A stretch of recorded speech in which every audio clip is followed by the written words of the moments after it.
ladies and gentlemen. Welcome. And I see that we have a lot of our participants coming and joining us today. Thank you once again for your participation. And hello, everyone. Good morning, good afternoon, and good evening. Hola, bonjour, and guten tag. 안녕하세요. And we have a lot of our participants joining us from all over the world, but thank you once again. My name is Ju-Yeon Cho, and I have been given the honor of being your MC for today. Thank you very much.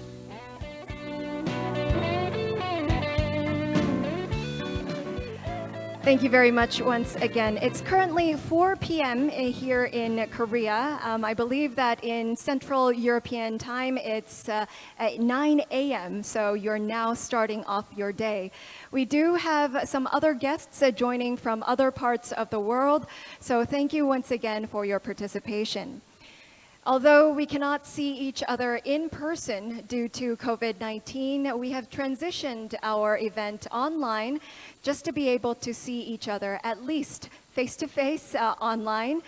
Maybe next year we'll be able to see you here in person. Well then, without further ado, allow me to begin our opening ceremony. And first of all, I'd like to introduce some of our distinguished guests who are joining us. First and foremost, Minister Seong-hyeok of Oceans and Fisheries of the Republic of Korea.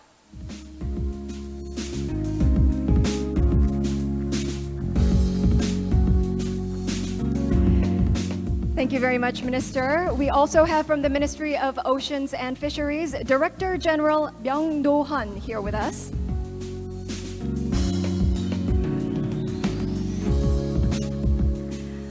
And online, we are also graced by the presence of Mr. Francis Zachariae, IALA Secretary General, Mr. Mick Kinley, CEO at AMSA, and of course, Mr. Andreas Nordseth, the Director General of the Danish Maritime Authority, along with some session moderators and speakers as well. Once again, on behalf of the organizing committee, I'd like to take this opportunity to express our gratitude and thank you once again for your time and presence. And now, ladies and gentlemen, because it is the opening ceremony, to kick off, I would like to invite our Minister Seong-hyeok of Oceans and Fisheries for his opening remarks. Please welcome him with a big round of applause.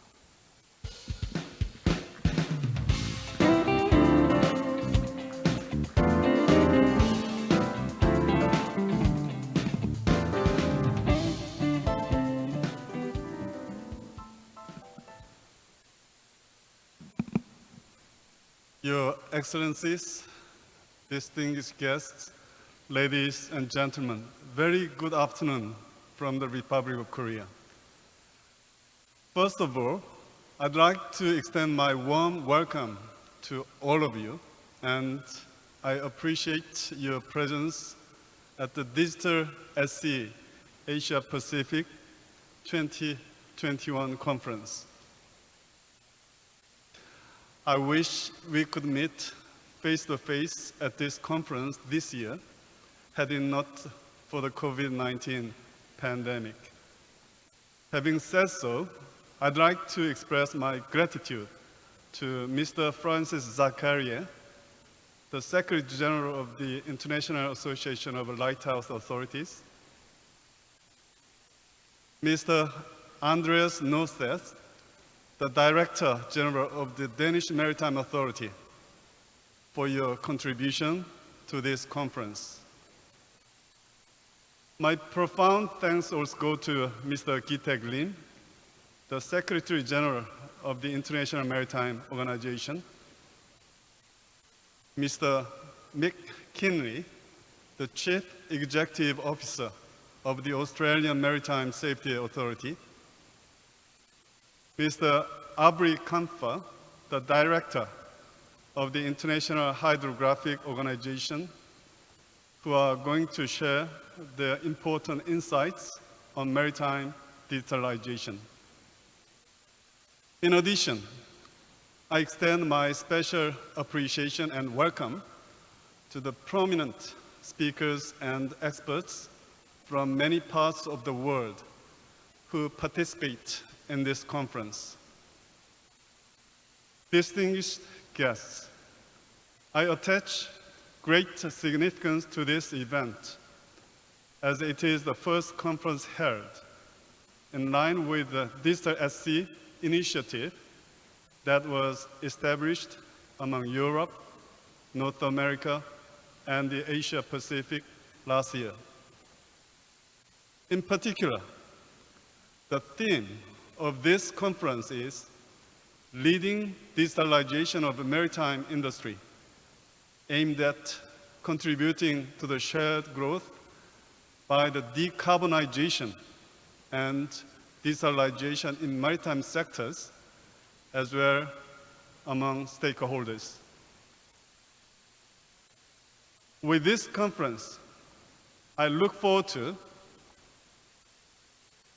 jointly addressing the forthcoming 2D era, that is decarbonization and digitalization, by further enhancing the cooperation in the harmonized maritime digitalization among Europe, North America, and the Asia Pacific. Distinguished guests, I'd like to share my vision for this conference in 3 points with you. First, we have lessons learned from the COVID-19 pandemic on the urgency of introducing non-contact maritime services by digitalization. Digitalization facilitates port automation, green ships, and smart logistics. Therefore, it is an opportunity to enhance the safety of people in the maritime sector, including seafarers, and to create jobs. In this context, I expect, based upon the cooperative system in e-navigation so far, Digital SC initiative to be a platform for leading harmonization across the emerging digital technologies in the maritime sector. Second, in order to facilitate maritime digitalization as a means of providing maximum benefits to all the stakeholders across the globe, an information sharing platform that can be easily accessible internationally needs to be established. To this end, I believe it is important to establish a maritime digital connectivity platform that is compatible among Europe, North America, and the Asia Pacific. Third, to facilitate maritime organization internationally and to foster new industries as well. The international community should strive for the joint validation and verification on the effects of maritime digital technologies that are to be introduced at sea in practice through clusters among regions. I believe we all agree that these objectives cannot be achieved through the efforts of a single country alone. Let us all move forward together for the challenges. Distinguished guests, I expect the world maritime community to be connected through one network. The hyper-connective maritime digital era would be an era that creates the values of co-prosperity for the humanity rather than for particular countries, and towards mutual growth rather than competition. I anticipate this conference will be a valuable opportunity, helping us to take the first step to promote the 2D era, namely decarbonization and digitalization. I'd like to conclude my by wishing that the COVID-19 pandemic be brought to an end as quickly as possible so that our day-to-day lives and global economy can be back on track of normalcy. But most of all, I hope that all of you will keep safe and in good health. Thank you very much indeed for your kind attention. 감사합니다.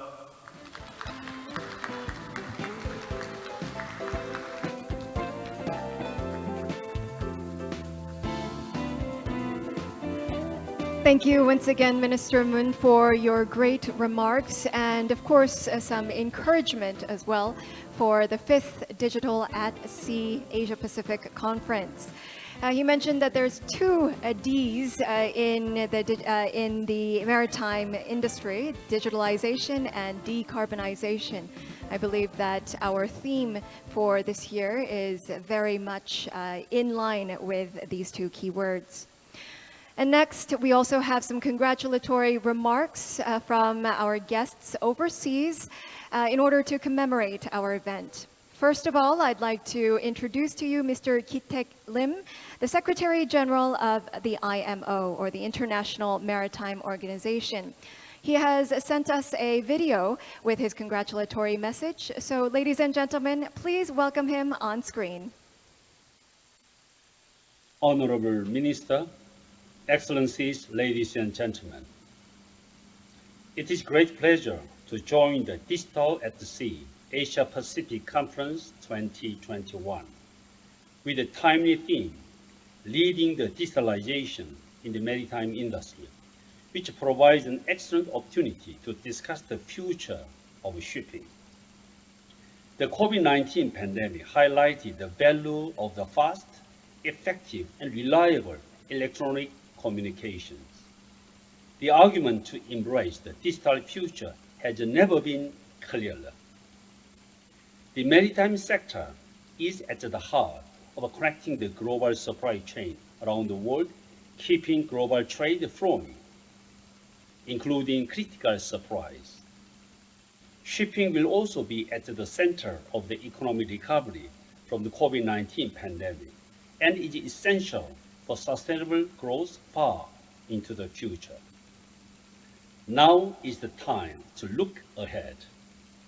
We need to take advantage of this opportunity to drive a sustainable maritime future, thanks to all that technology has to offer, whilst continuing to keep seafarers at the core of shipping's future. IMO is working to ensure shipping can take up the digital revolution by developing the regulatory framework to support digitalization in shipping, while ensuring safety, boosting environmental protection, and managing cyber security risks. A priority is the harmonization of electronic messages to facilitate the exchange of information between ship and shore. IMO has developed electronic data exchange, which is mandatory under the Facilitation Convention since April 2019. A single window for exchange of data with respect to ships' operation to disseminate data to all relevant stakeholders is encouraged. In June 2021, IMO Facilitation Committee approved guidelines for setting up a maritime single window, a new version of the IMO Compendium on Facilitation and Electronic Business. These are critical steps toward harmonized and standardized digitalization. Digitalization also has a part to play in reducing greenhouse gas emissions from ships. IMO is implementing projects on port call optimization and just-in-time arrival of ships to improve port efficiency and to cut ships' fuel consumption and to ultimately decrease emissions from ships. Cooperation between all relevant stakeholders from shipping, ports, and logistics will be vital to drive digitalization of shipping, enhance its efficiency and sustainability, and thereby facilitating trade and fostering economic prosperity. Maritime trade is vital to the world economy. We must continue to enhance the digitalization, efficiency, and sustainability of shipping. In this context, I wish you a very successful conference, which I'm sure will contribute immensely to our common goals to lead the maritime industry into a sustainable future. Thank you. Thank you once again. Thank you. Thank you, Secretary General Lim, for your kind words of encouragement and your congratulatory remarks. And we also have another congratulatory message, and this time we go to France. I believe it is the morning time there. So Mr. Francis Zachariae, the Secretary General of IALA, is now joining us live online. So let us check if he is there and if he can hear us. Mr. Zachariae, can you hear me? I can hear you, yes. Thank you. Thank you very much. We can hear you loud and clear. So with that, thank you once again for joining us. Good morning, and please go on with your congratulatory remarks. Thank you very much. Your Excellencies, distinguished guests, conference delegates, ladies and gentlemen. It is a great privilege to be speaking to you today at the opening session of this Digital at Sea Asia Pacific 2021 conference. As we heard, I am speaking from the IALA headquarters in Paris, but rest assured, I would rather have been with you, all my Korean friends, in Seoul, which is one of my favorite cities.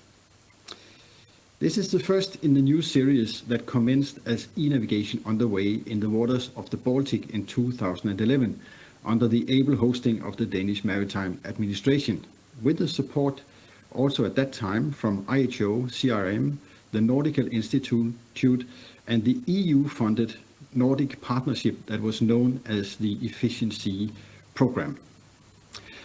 At that first gathering, an attentive and captive audience was embarked in a ferry steaming from Copenhagen to Oslo and back to Copenhagen again. Little did we realize that a tall tree would grow from the seeds planted in those 3 days early in 2011 and nurtured over a decade. The series grew in courage such that we now arrive at the Digital at Sea Asia Pacific, and my thanks are due to the excellent planning, initiative and resources of the Ministry and Ocean and Fishery of the Republic of Korea, with great support from the Minister. At the same time, I have to thank most warmly the IALA industrial members and the other sponsors who have made these gatherings possible with their generous support. The earlier gatherings were seen as stepping stones to where we are today, incorporating best practices to facilitate the introduction of e-navigation. With this new initiative, Digital at Sea delegates will work to the theme leading the digitalization of the maritime industry. Today and tomorrow, we will hear experts in their respective fields introducing a broad range of topics embracing maritime digital transformation, de-carbonization, informatics, autonomous ships, technology, communication and risk and standardization. I look forward to this 2-day program, and on behalf of the IALA Council and our worldwide membership, which is well represented in the Asia Pacific region, I send our good wishes for a successful event. In the huge Asia Pacific region, seafarers depend on an efficient and harmonious provision of marine aid to navigation in all their forms, be they fixed, floating, radio or satellite. It is the efforts of the organization joining us here today that makes this possible for the benefit of mankind. Our host, the Republic of Korea, joined IALA in 1962, 60 years ago next year. Furthermore, I will draw your attention to the respect the membership of IALA has for the Republic of Korea. This was marked by the election to the IALA Council in 2006 at our 10th General Assembly held in Shanghai. In 2018, the Republic of Korea hosted the highly successful 19th IALA conference in Incheon. One of the focal points was the Incheon Declaration to encourage our membership to raise awareness of the need for conservation and management of historic lighthouses as cultural heritage. With 4 associate and 9 industrial members, the Republic of Korea is one of the most active participants in the work of the IALA committees. They have also been one of the most important sponsors to the IALA Worldwide Academy since 2015. The support for IALA from the Republic of Korea is exemplary and unstinting, and today the Republic of Korea holds the IALA presidency for the period to 2022. With regard to the Convention on the International Organization for Marine Aids to Navigation, I'm pleased to report that on the 15th April this year, His Excellency Yo Dae-yong, Ambassador of the Republic of Korea to France, signed the instrument. Finally, I have to thank all the participants and speakers for their very kind collaboration and support with respect to the Digital at Sea Asia Pacific, and we at IALA look forward to seeing the fruits of their work in the months and years ahead. Thank you so much for your attention.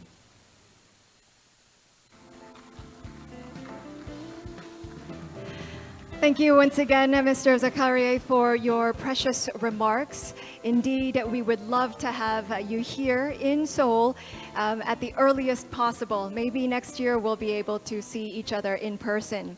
Thank you once again for your kind words. Following suit, we also are joined by Mr. Abri Akmpfer, the IHO Director, and he will be delivering his congratulatory remarks once again through a video. Please welcome him on screen. Excellencies, distinguished participants, I would like to congratulate the organizers of the Digital at Sea 2021 conference for this initiative following on the very successful online e-navigation underway Asia Pacific conference last year, thereby ensuring that no momentum is lost as we are unable to meet in person due to this persistent pandemic. Digitalization of the maritime industry is an ongoing transformation, and data from sensors and other sources of information can be used for decision making and enhanced monitoring, control, quality assurance, and verification, and improving maritime safety. Standardization of the inputs in a format that enables lots of different use cases is, however, required. The known strengths of the IHO expertise lies in ocean mapping and standardization. With the S100 Universal Hydrographic Data Model, the IHO started to develop a versatile standard framework composed of S100-based product specifications so as to describe specific aspects of the real maritime world. The advantage of such datasets based on the same paradigm is their mutual compatibility and the interoperability. The latter supports a multitude of possible combinations of the geoinformation encoded in datasets, independent from which science domain they belong to. Since the S100 standard is not limited to host data product specifications native to the hydrographic domain, the IHO is proactively supporting the expansion of the S100 concept to maritime-related domains, such as the maintenance of fixed and floating aids to navigation, weather and sea ice coverage, route plan exchange format, inland electronic charting, and oceanography.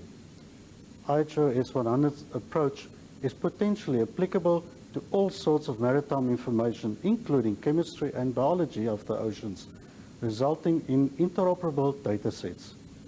An all-embracing digital data model in place for all kinds of marine geoinformation based on IHO S100 framework will allow fully interoperable data streams to feed evolving technology for the benefit of the maritime industry.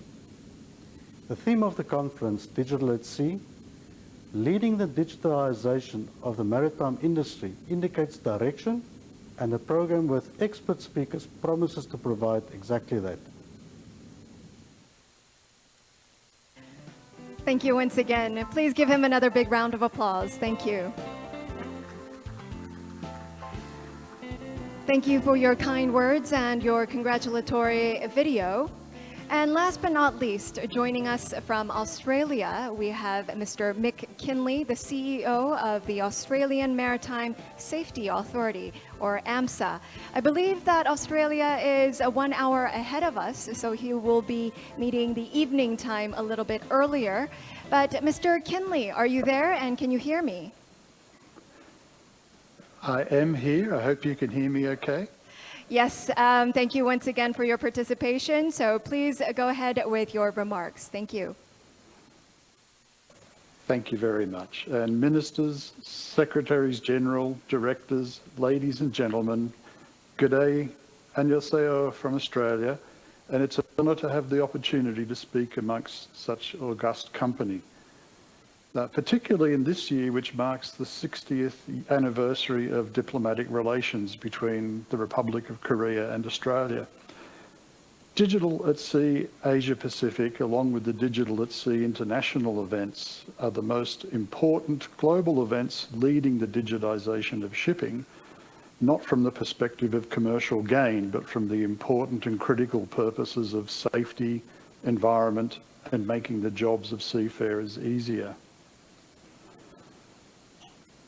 Digital technologies will be crucial on the path to decarbonisation, and whether this is on providing transparency to ensure that all are playing their part, enabling more efficient operations or enabling alternative propulsions, these technologies will be inextricably linked to decarbonisation, and that will be inextricably linked to safety and the working lives of seafarers.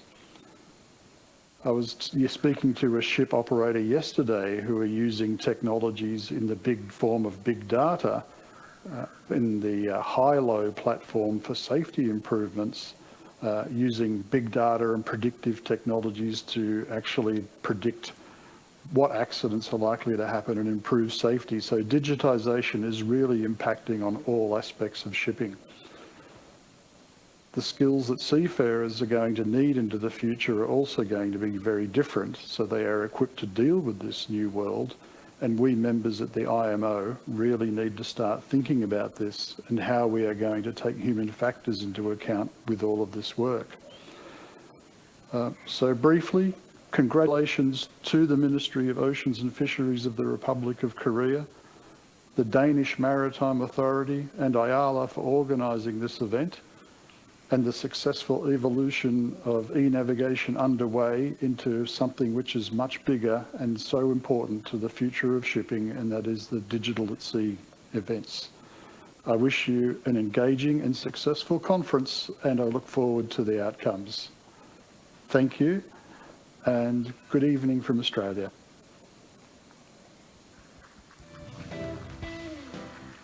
Thank you very much for your kind words and, of course, your online live participation with us today. It is slightly earlier for you than for us, but we hope that you will continue to stay with us until the end. Thank you once again, and now it is time for our keynote lecture, ladies and gentlemen. For the keynote speaker, we have Director General Mr. Andreas Nordseth of the Danish Maritime Authority, and today he will be discussing or presenting titled Setting Course. So with that, I'd like to welcome him on the screen once again, Mr. Andreas Nordseth. Can you hear me? I believe that we are trying to address some technical issues, and before we bring him on the screen once again, I'd like to mention that our keynote speaker will be Mr. Andreas Nordseth, the Director General of the DMA, Danish Maritime Authority. Today he will be discussing a very important topic, of course one topic that is in our agenda, digitalization and the digital at sea. And his keynote is titled Setting Course. I believe that because he is joining us from Europe, it is a time difference and we do need to sort out some technical issues. But once we do have him back online and ready, we will introduce you to him. Just 1 minute, please. Thank you very much. Ladies and gentlemen, I believe that our staff are ready and trying to connect with Mr. Andreas Nordseth once again. But before we move on, maybe let us take some time to take a commemorative photo before we hear the keynote. A little bit change in the agenda and the process, but I'd like to invite our 5 VIP guests up on stage with me to take the photo first, and then we will reconnect with Director General Andreas Nordseth. 네, 지금 귀빈 모시고 사진 촬영 먼저 진행을 하도록 하겠습니다.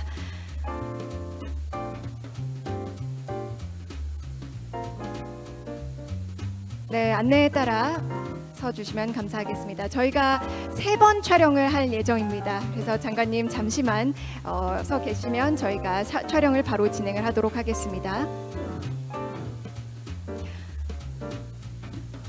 네, 한 분 더 모시고 준비가 되셨으면 네, 저희가 첫 번째 촬영하겠습니다. 눈으로 웃으셔야지 마스크를 통해서도 이렇게 웃음이 뚫고 나온다고 합니다. 속으로는 그래도 크게 웃어주시면 감사하겠습니다. 고맙습니다. 네, 다음 슬라이드로 다시 한번 또 찍겠습니다.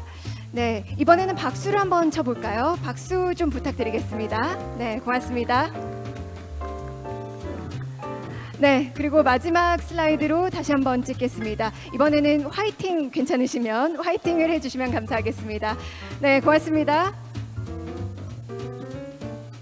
네, 감사합니다. 잠시만 기다려주시면 저희 뒤에 저희 연사분들과 함께 또 찍는 사진이 있어서요. 지금 참여하고 계시는 분들과 함께 다시 한번 찍겠습니다. 네, 그리고는 이어서 또 다시 다 모시고 찍겠는데요. Yes, please, we now have our participants and speakers. So can you wave to the camera, please? Say hello to us. All wave. Thank you if you can hear us. And please, big smiles, please. 앞에 계신 5분은 앞쪽으로 봐주시면 되겠습니다. Yes, big smiles.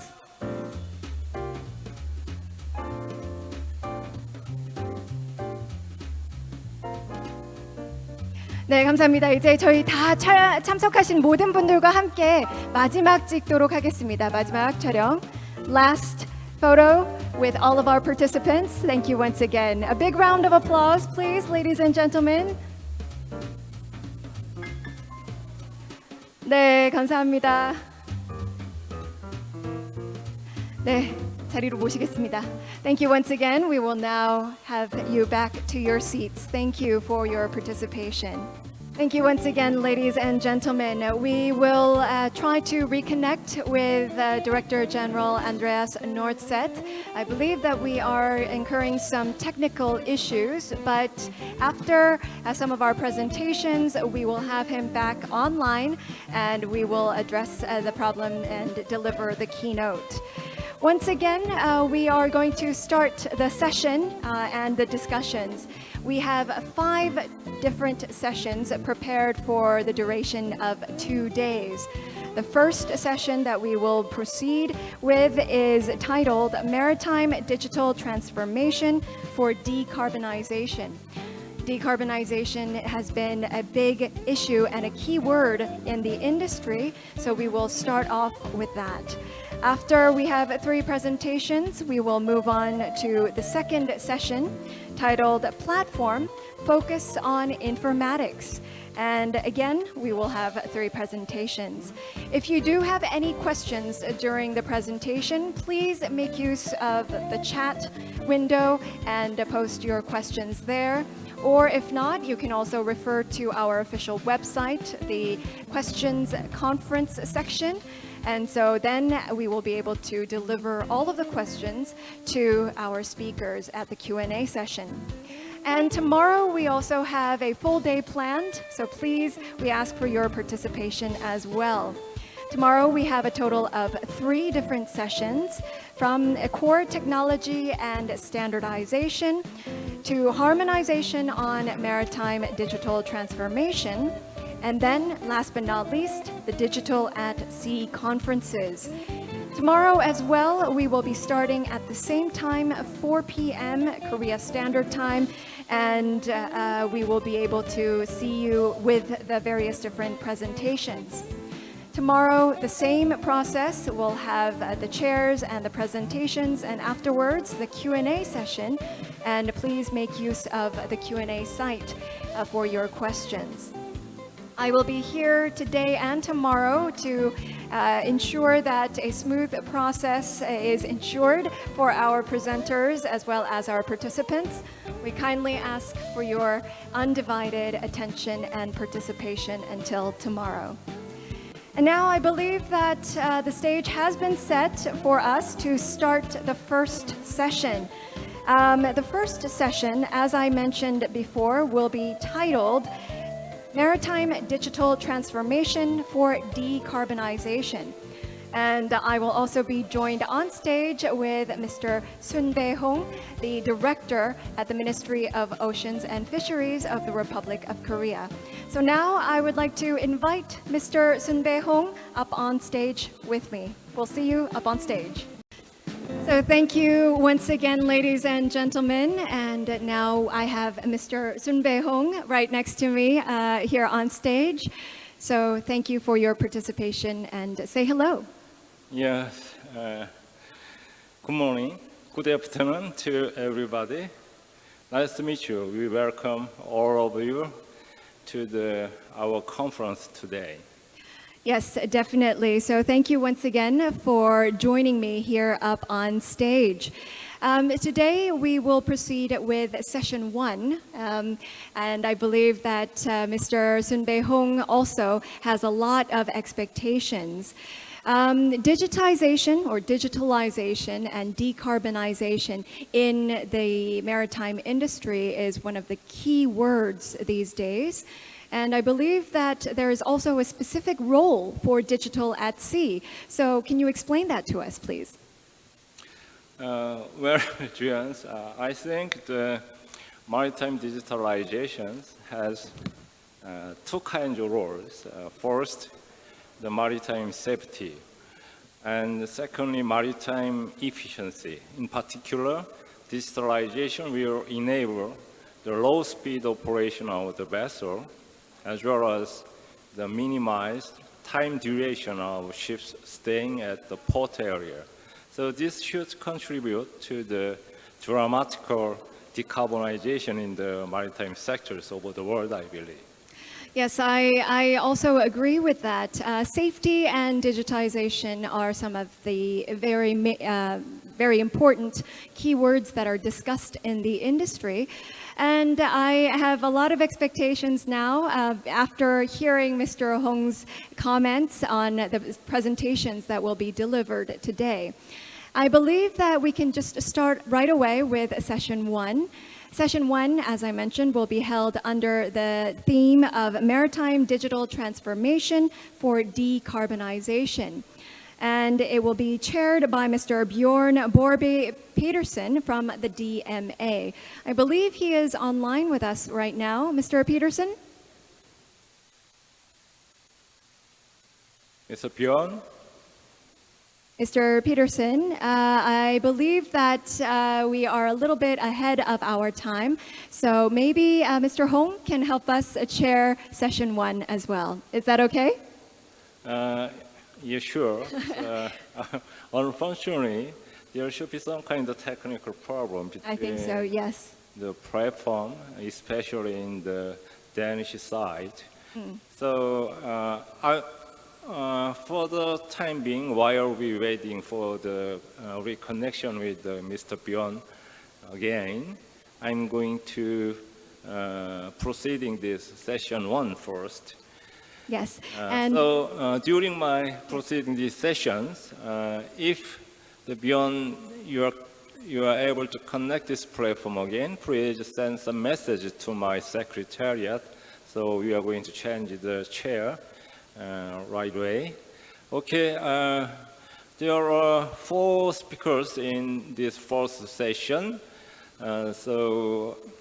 Maybe the first speakers will be from the Korean side, KRISO Institute. So the Dr. Han-Jin Lee is going to make a presentation about this theme of this session, challenges and opportunity on maritime digital transformation, focus on decarbonization.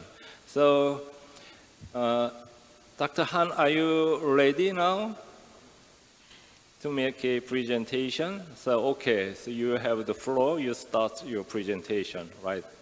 Thank you, Chairman. Good morning, good afternoon, ladies and gentlemen from the world. I'm Han-Jin Lee from KRISO, Korea. In this presentation, I will introduce the status of decarbonization and the digitalization projects in Korea, especially my company KRISO. A month ago, the result of the working group 1 for IPCC Intergovernmental Panel of Climate Change's 6th assessment reports were announced. The report is about the physical science basis of climate change. This report assesses the climate response to 5 illustrative scenarios of climate change. They started in 2015. In the figure, the 2 scenarios are about high-end. For example, the 2 scenarios are high-end and very high GHG, greenhouse gas, and CO2 emissions that roughly double from current level by 2100 and 2050, respectively. In the table, compared to 1850 to 1900, the global surface temperature averaged over 2081 to 2100 is likely to be higher by about 1.4 degrees Celsius under the very low greenhouse gas emissions scenario, by 2.7 in the intermediate scenario, and by 4.4 degree under the very high GHG emission scenario. Almost every nation on Earth signed up to the goals of the Paris Climate Agreement in 2015. This agreement aims to keep the rising global temperature below 2 degrees Celsius this century, and pursue efforts to keep it under 1.5 degrees. But this new report says that under almost all emissions scenarios, both targets will be broken this century unless huge carbon cut occurs.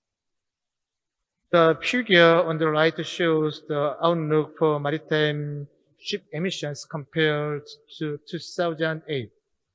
In several long-term scenarios, emissions are projected to increase from about 90% of 2008 emissions in 2018 to up to 130% emissions by 2050.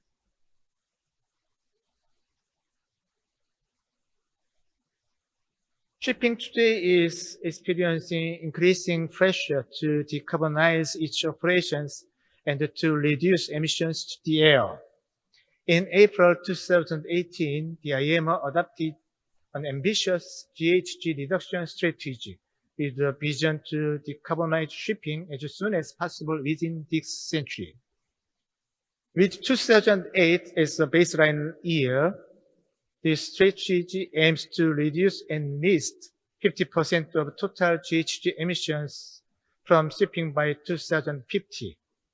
At the same time, it also aims to reduce the average carbon intensity by at least 40% by 2030 and 70% before mid-century. MEPC 72 adopted the resolution, Initial IMO Strategy on Reduction of GHG Emissions from Ships. This initial strategy identifies that a program of follow-up actions of the initial strategy should be developed. The program of follow-up actions include 8 streams of activity. The table shows the 8 streams of activities. The table on the screen shows the action plan through 2023 for the 8 streams of activity. At the MEPC 76 in June of this year, guidelines for implementing short-term measures to reduce carbon intensity indicators were adopted. Mid to long-term measures to reduce GHG emissions from ships were discussed too. The short-term measures aims to achieve the target set in the IMO initial GHG strategy to reduce the carbon intensity of all ships by 40% by 2030. IMO requires all ships to calculate their energy efficiency existing ship index, EEXI, and establish their annual operational carbon intensity indicator, CII, and the CII rating. In other words, ships get a rating of their energy efficiency A, B, C, D, and E. A ship running on a low carbon fuel gets a higher ratings than one running on fossil fuel. There are many things a ship can do to improve its rating through various measures. They are full cleaning to reduce drag, speed optimization, low energy light bulbs, solar or wind auxiliary power to accommodation services, etc. The key to achieving emissions reduction is developing, maturing, and scaling up solutions to a level where the cost is acceptable. Technical and operational measures can achieve a significant GHG reduction, but up to 100% GHG reduction can only be achieved with alternative fuels. In the short term, equipment that improve energy efficiency can be used. However, ultimately, low-carbon fuels such as LNG, methanol, and carbon-free fuels such as ammonia, hydrogen are inevitable to satisfy the IMO's GHG reduction measures. From 2023, existing ships will be subject to EEXI and CII regulations. EEXI should be calculated for ships of 400 gross tons and above under the different value set for ship types and size categories. EEXI indicates the energy efficiency of a ship compared to a baseline. CII, carbon intensity indicator, determines the annual reduction factor required to improve the ship's operational carbon intensity continuously. The actual annual operational CII achieved must be documented and verified against the required annual operational CII. This determines the operational carbon intensity rating of the vessel.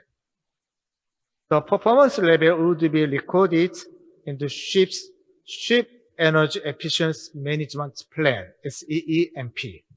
A ship rated D for 3 consecutive years, or E, would have to submit a corrective action plan to show how to achieve the index C or above. To minimize GHG reduction from ships, conventional technology should be combined with alternative fuels and power systems. KRISO, my company, is researching the development and the demonstration of energy efficiency improvement devices through simulation and model testing to respond to this situation. Recently, the scope of research is being expanded to include eco-friendly alternative fuel propulsion systems, such as ammonia and electric batteries and so on.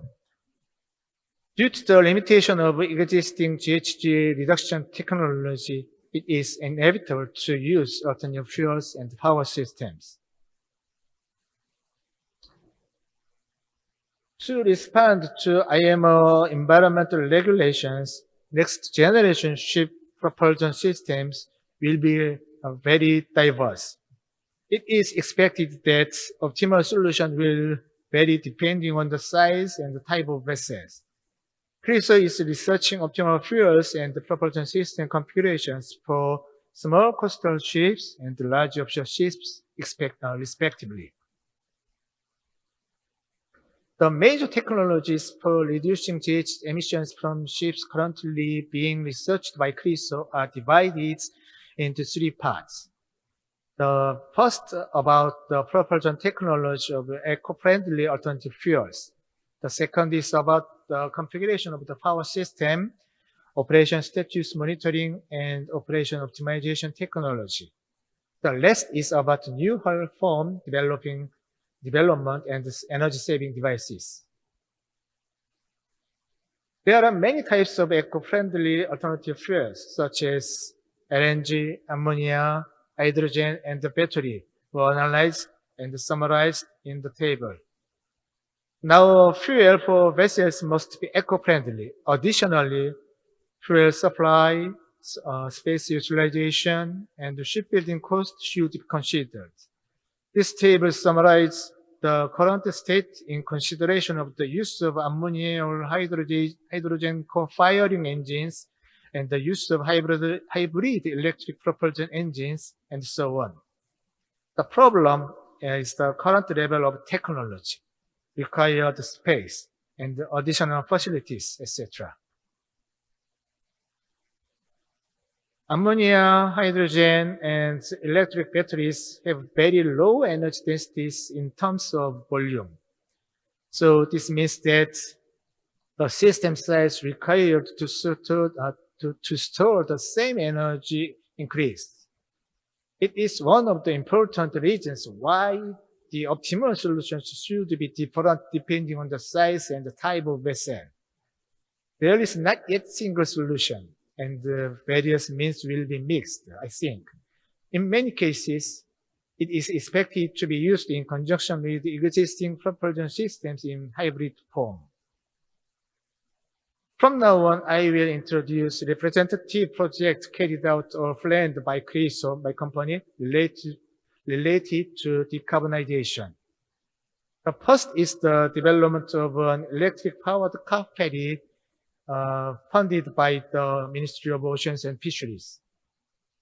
The electrically propelled car ferry under construction runs 100 on electricity.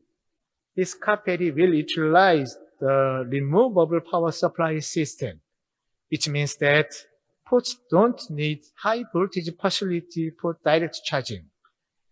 The system overcomes the challenges of the Korean coastal environment with a large tidal range and frequent flooding due to typhoons. In the removable battery system, a vehicle carrying the battery is loaded onto the car ferry, and the vehicle is connected to the car ferry. It provides electricity for propulsion and operations. It means that the battery system have fields to move. Upon its completion in 2022, the car ferry will enter the commercial market by 2023, following test sales, optimizations, etc. The total budget of this project is about $40 million. This project is about one-stop solution for eco-friendly ship propulsion engine testing. The objective of the project is the development of the integrity test platform. The platform will allow the testing and the verification of a wide range of ship propulsion engines, including electric and on-ship hydrogen power. The Korean government MOF is responding proactively to new maritime environmental regulations and emerging eco-friendly ship market with new legislation, such as the Act of Promoting the Development and the Distribution of Eco-Friendly Ships and the announcement of the 2030 Green Ship K strategy in 2020. The project to develop the eco-friendly ship test platform is part of the initiative. The budget of this project is about $30 million. Eco-friendly shipbuilding corporations and research institutions will be able to conduct cost-effective testing on their new technologies in this facility when the project is complete in 2025. Next year, a new large-scale eco-friendly ship development project will begin. The name of the project is Green Ship 3170. The Green Ship 3170 project supports the full cycle from eco-friendly ship technology development to its commercialization. The project includes eco-friendly ship key technology development, testing and evaluation technology development, offshore demonstration and operation data acquisition, standardization, and law and regulation improvement. The project aims to develop and commercialize technology to reduce GHG emissions from ships by 70% or more by 2031. So the name of the project is 3170 Green Ship. The total budget is about $200 million. Although the organization responsible for the project has not been decided yet, but KRISO plans to participate in some form. Now, so far I have only looked at projects related to decarbonization. From now on, I will introduce the content related to digitalization. Examples of digitalization for decarbonization can be broadly classified into three categories. The first example is about the current navigation technology. The digitalized smart ship will present the optimal operation condition to the navigator by pre-calculating the expected fuel consumption. Furthermore, through port-to-ship interaction, it is expected that it will be possible to identify the traffic situation at the target port in advance and to present the optimum vessel speed to minimize the time and GHG emission at anchorage. Next, it will be possible to reduce GHG emissions by predicting routes that can minimize fuel consumption by using big data such as weather environment, engine performance, and ship traffic flow. Finally, various fuel combinations such as LNG, ammonia, hydrogen, and electric batteries will be used in future eco-friendly ships. Therefore, the ship's propulsion engine and control system will be very complex to match that fuel. Through digitalization, new smart ships will be able to provide designers and navigators with much data for designing the eco-friendly fuel propulsion system and the optimal operation method after manufacturing. These digitalization smart ships are expected to contribute to decarbonization greatly.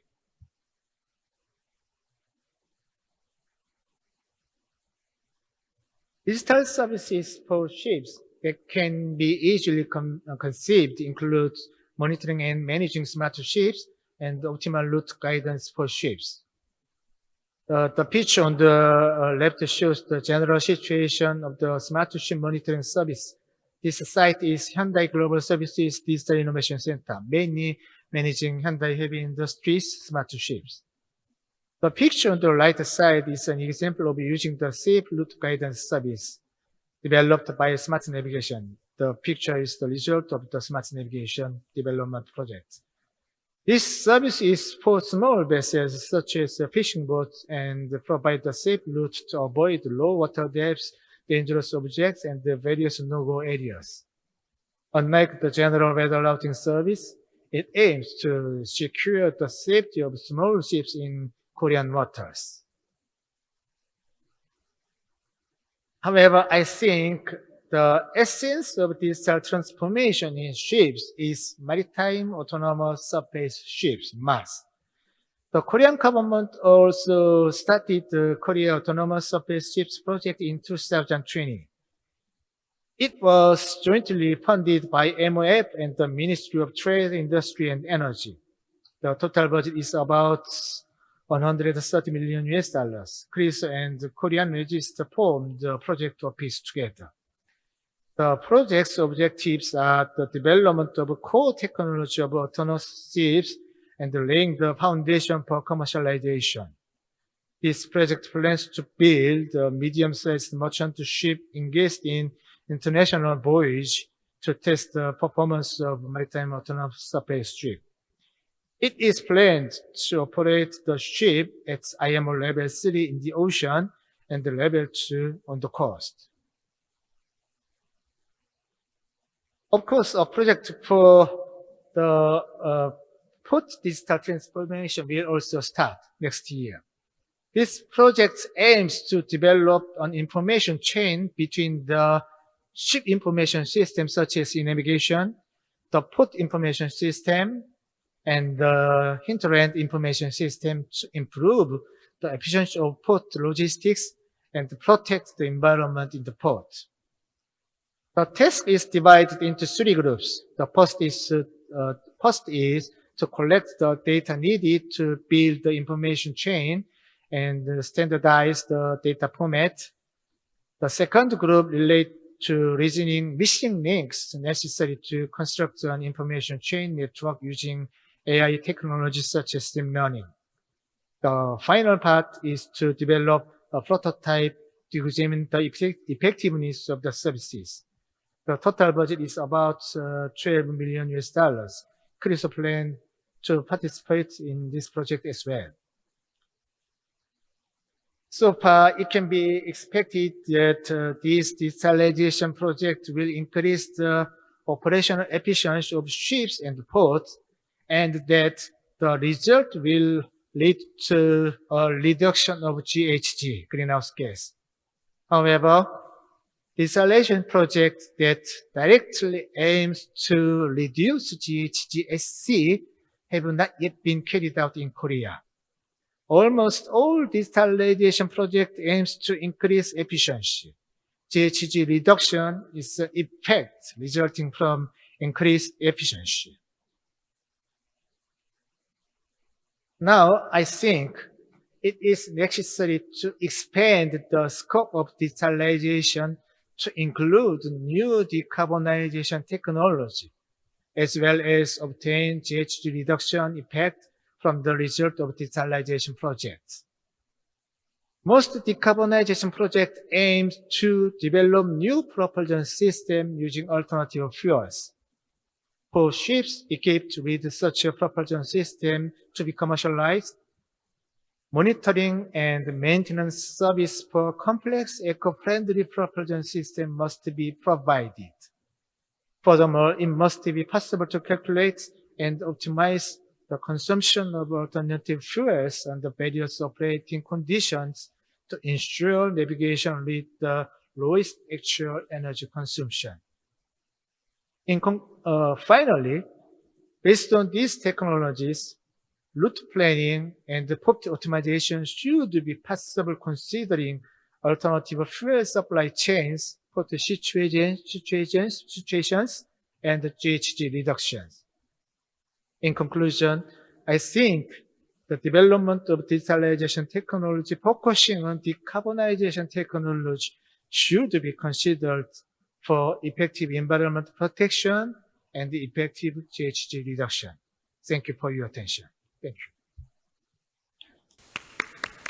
Okay, thank you, Dr. Han, for your presentations.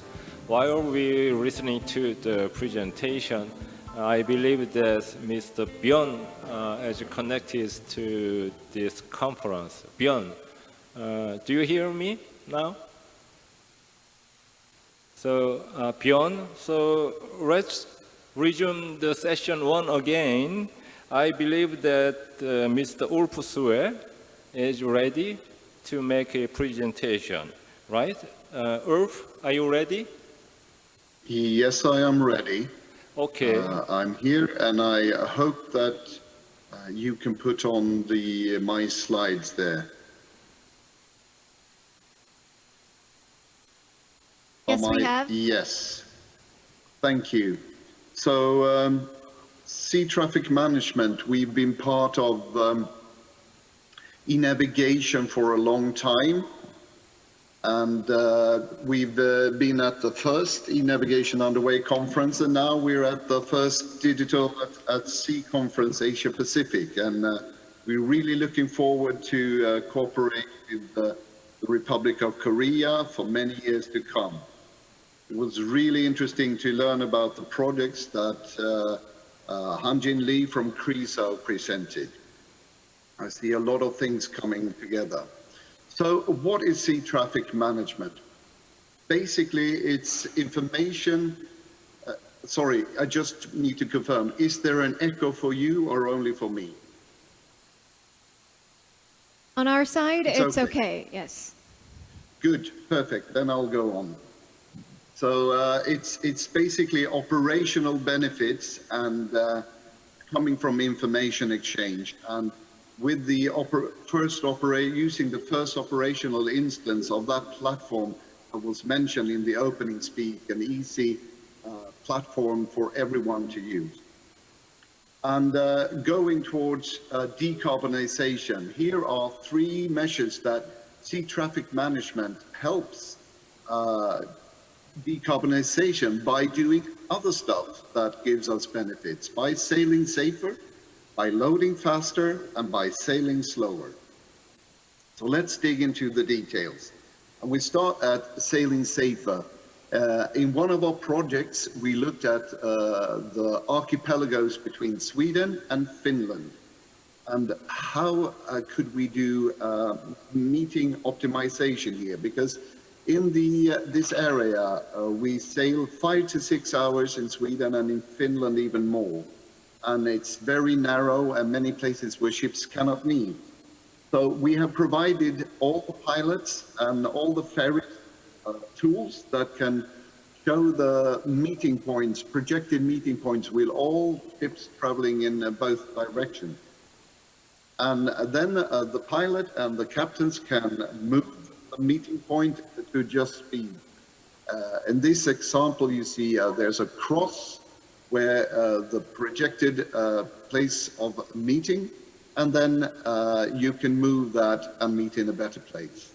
This slide is showing a particular critical point in the approach to Stockholm, and you have the place where it's really narrow, and then you have the other ship almost sliding sideways. It's difficult to slow down at that point. So on the next slide, you see an actual case from the project. One ship was sailing in towards Stockholm and one coming out, and the projection was that they were going to meet in the most narrow point. So they adjusted that. It's just 5 minutes sailing to a much better place, and that meant they could slow down. And the effect of this slowing down, if you take the next one, was actually that they were saving 3% of the fuel while sailing. So the aim is to sail safer, and the side effect is that we actually make less carbon emissions, and that's really good. So that's sailing safer. Loading faster, we have a couple of bullet points to look at. Every port really wants faster turnaround times to give a better service to all the transport chain. So they're looking at technology, there are the cranes, etc. But what sea traffic management brings is information to improve the operations, because the biggest problem in ports are waiting times. And how can information change that? Well, when all actors have a standardized timestamp and know what things are starting and stopping, they can do much better plan and use the resources in a much better way. And one effect to that is that, well, it's not that long time a ship is in port and compared to the whole voyage. So it's not that much emission that is being saved. It's just about 1% of the total that can be saved. But if you look on the next slide, this 1% is really important for the ports, because their major problem is that air emissions, local air emissions, that's their biggest challenge for environmental reasons. And that's because the ports are usually very close to a city and a big polluter in the city area. This faster turnaround time can also mean they can use the quays and all the resources in the ports better, which means that in the future they might not even have to expand the port. They can use the current infrastructure better. So that was loading faster. Let's go to sailing slower. And we've looked at this for a long time. My colleague, Jose, who will be presenting after me, was involved in this study that calculated it on a lot of data and came to the conclusion that up to 20% can be saved by adjusting the speed arriving just in time. So this was one study. What did the other studies say? Well, on the next slide, you see that IMO did, with their Global Industry Alliance, did a calculation. And they did this for the 24 or 48 hours before arriving. So even at that time, they could see a saving around 8–9%. So the longer you can slow down, the more you can save, which explains the 20% in the previous slide. But these are just theories. What does it look in practice? If you look at what we did in the STM validation project, we had this example, a tanker sailing, and it received the notice that the berth was full. They couldn't arrive, they couldn't start offloading until certain hour. So they decided to slow down, and they saved fuel and saved money. This saving money is really an incentive for the shipping companies. So that's good, because that's what we want. We want them to be winners. We want all involved actors to be winners. And then the biggest winner will be the actually climate. So this happened then. What happens now? On the next slide, you can see how it's taken. This is spreading. This is in operations in the port of Tangier Med, using systems in port and systems on board the ship, and they can really achieve savings. What does this mean for the ports? Well, it's not just information sharing, but it's also changing some of the rules. This rule has been happening through the maritime world for a long time. First come, first serve. But that means that everyone is steaming ahead and then wait. What we have replaced it in some STM projects and being in operations, continued operations after the project, is replacing the first come, first serve procedures with a queue system with slot times. And that is common practice for container shipping, but they, in this port, they've introduced it slot times at their energy terminal. So tankers and other wet bulk are actually now sailing just in time to this port. And that's one part of the maritime industry where there is the most potential. So now I want us to get in the groove. And if you recognize the lyrics, it's from a Daft Punk song. Work it harder, make it better, do it faster, makes us stronger. And I want you to put in the groove. And I'm just going to do a short little, I'm going to leave my chair, but I will be back very soon.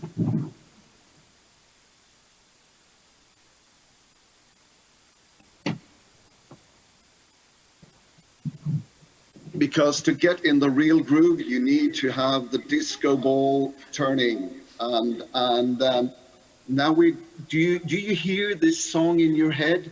Work it harder, make it, do it. Okay, if you do, let's go into decarbonization groove. Hit it. Sailing safer, loading faster, sailing slower makes us better. So this is the new theme song for decarbonization for our future. And with that, I say thank you from my side. And when we meet next time, I will play the song and we will sing all together.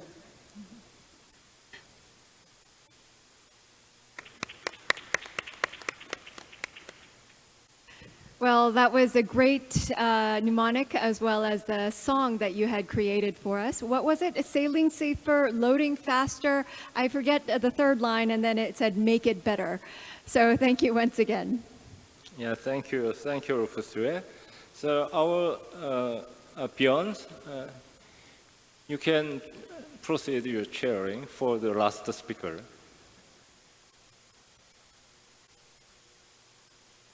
Thank you. Can you hear me now? Yeah, you're very clear, loud. Thank you. Great. Thank you, Sanbei. This was the first decarbonization song and dance even I've ever seen. So I think the transformation here is in full progress. And Ulf gave some thoughts about and insights into our next speaker with the just-in-time project. And it will be interesting to hear what Jose Dominguez has to say and give some more detail on that project. So over to you, Jose.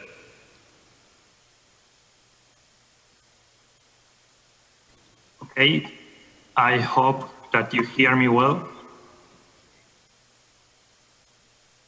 Okay.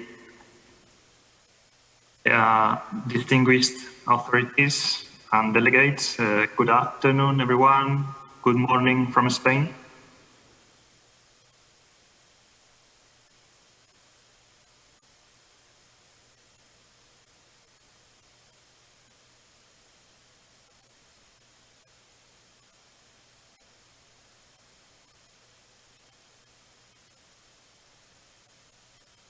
Yes, Jose, can you continue on, please?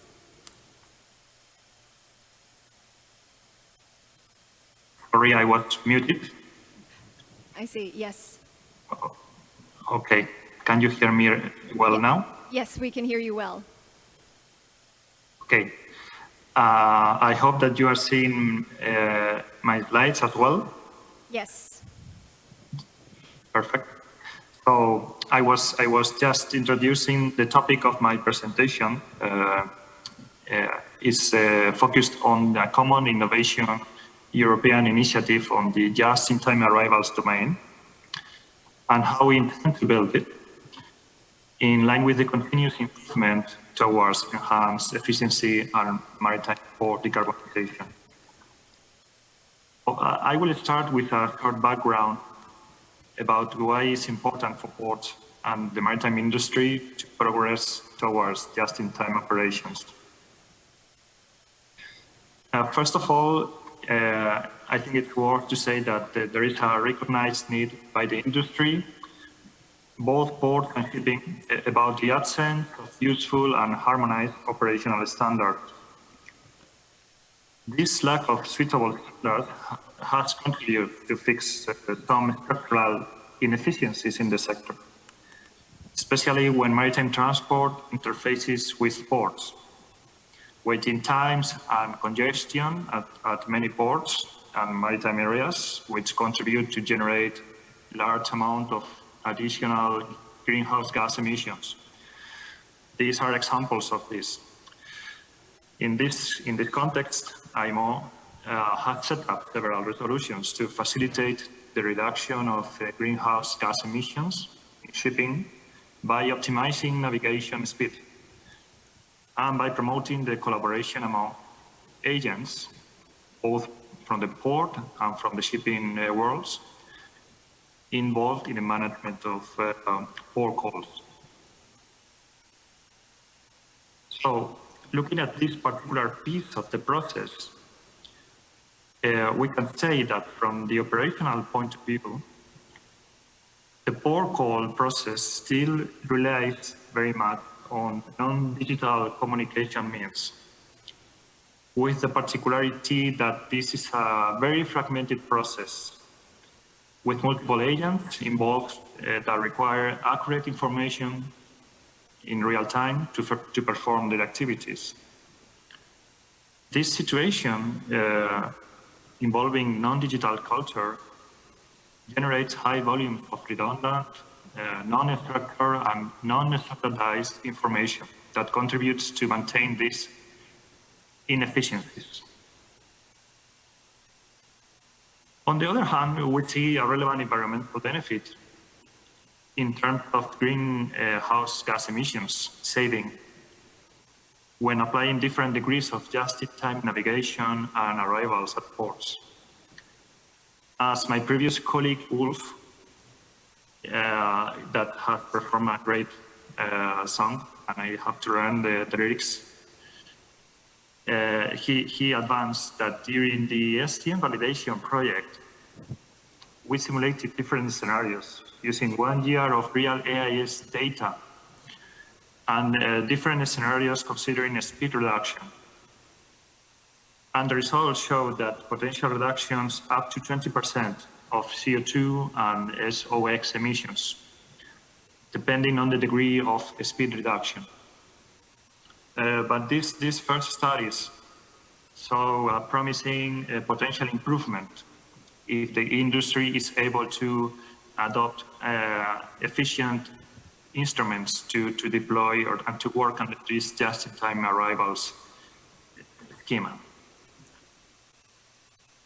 So I will move then to explain about the European initiative that we are trying to build. We are at this moment we're building that. We think that to set in this initiative at European level, of course, this requires a strategy which could be deployed with these phases, the following phases that I will mention. First, defining a unique language to address the port call process stages and provide harmonized definitions. As I mentioned before, the port call process still lacks of these common accepted standards. So this is a relevant phase that we should focus on. Then develop and deploy the technological layer able to interconnect, to transmit and visualize the information generated in the port call process. And finally, test these technologies and solutions in the real operations and measure the impact in terms of efficiency, time savings compared to previous situations, for example, and emission savings compared as well to the previous scenario. Which benefits could we expect from the application of this strategy? You are seeing this in the next slide. We have mentioned some of them before. Introducing digitalization in the port call process, not for the sake of digitalization in itself, but for the consequences generated thanks to this change in culture. We may find the ability to update, share, and receive accurate and reliable information in real time to and from all agents involved in the port call operations. Also allowing direct communication with the ship even before the arrival, thus increasing the planning capacity of the port and therefore the operational capacity. And of course, increase the situational awareness and increase safety conditions during the operations. And I must say that this is just the beginning because there is a big room for new technologies like artificial intelligence, predictive analytics, big data. All these new Industry 4.0 new disciplines will transform the sector and can be applied in this particular piece of the process, this strategic process, the port call. So just to enter in some practical application, this strategy in this, with this innovation approach, we see different levels in the application of just-in-time arrivals of ships and with ports. The first level that we consider refers to the inter-port coordination among the port call service providers.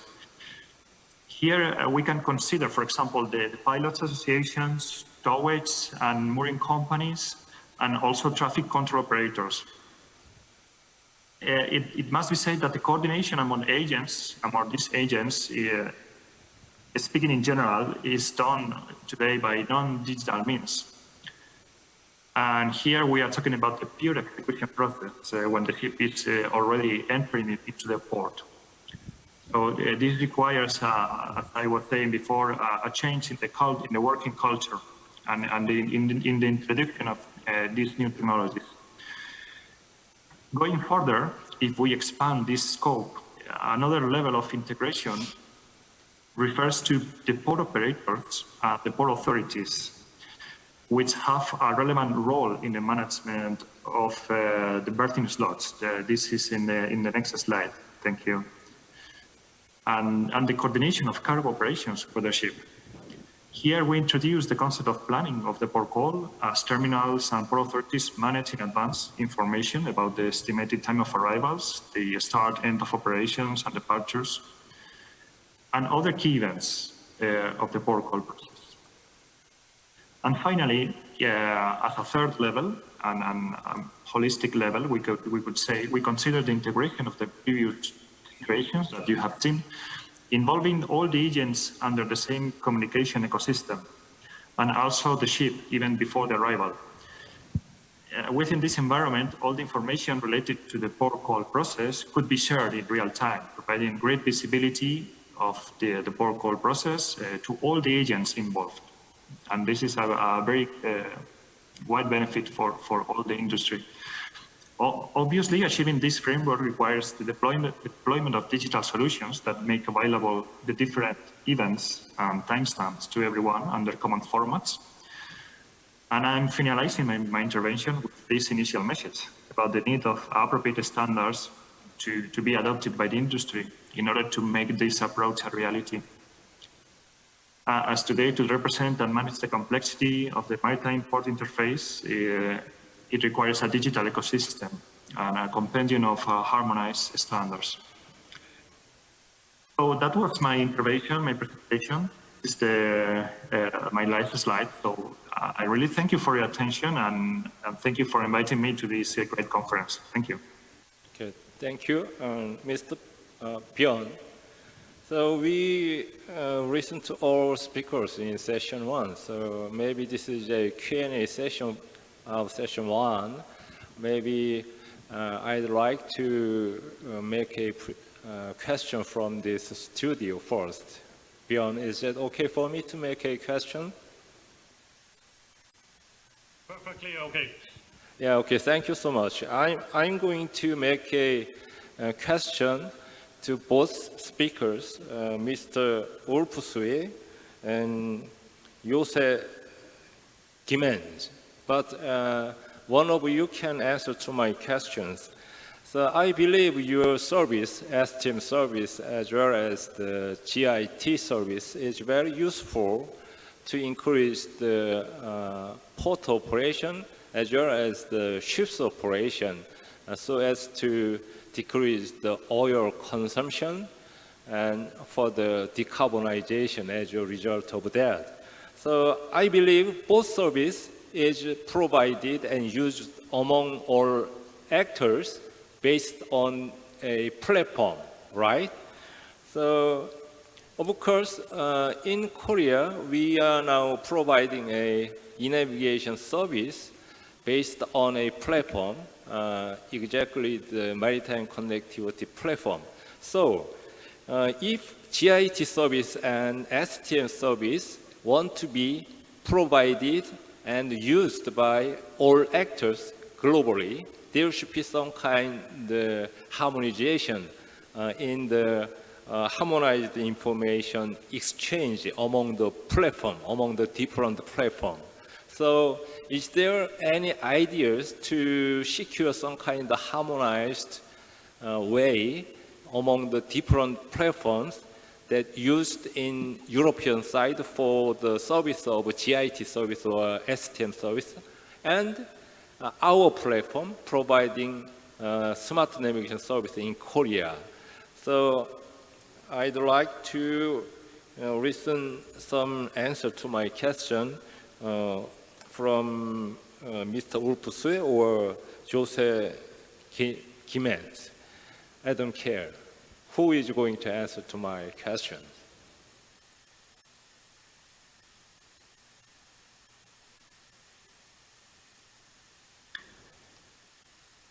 Well, I can give the the room to Ulf if he wants to answer. But I don't see him. So maybe I could say that I think that here interoperability is a key aspect to take into account. And regarding the standardization and defining common formats, I can say that IMO is promoting the development of a wide standard focused on the port call process to harmonize all the different subphases within this process. And there are several committees at this moment working on the development of this standard.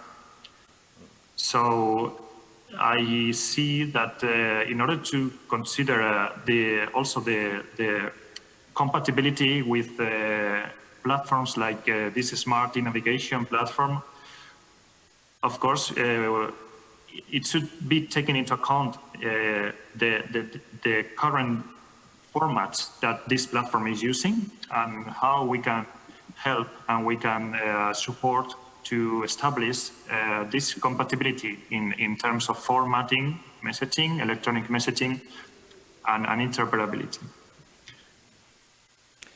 Okay, thank you so much, Mr. Yose.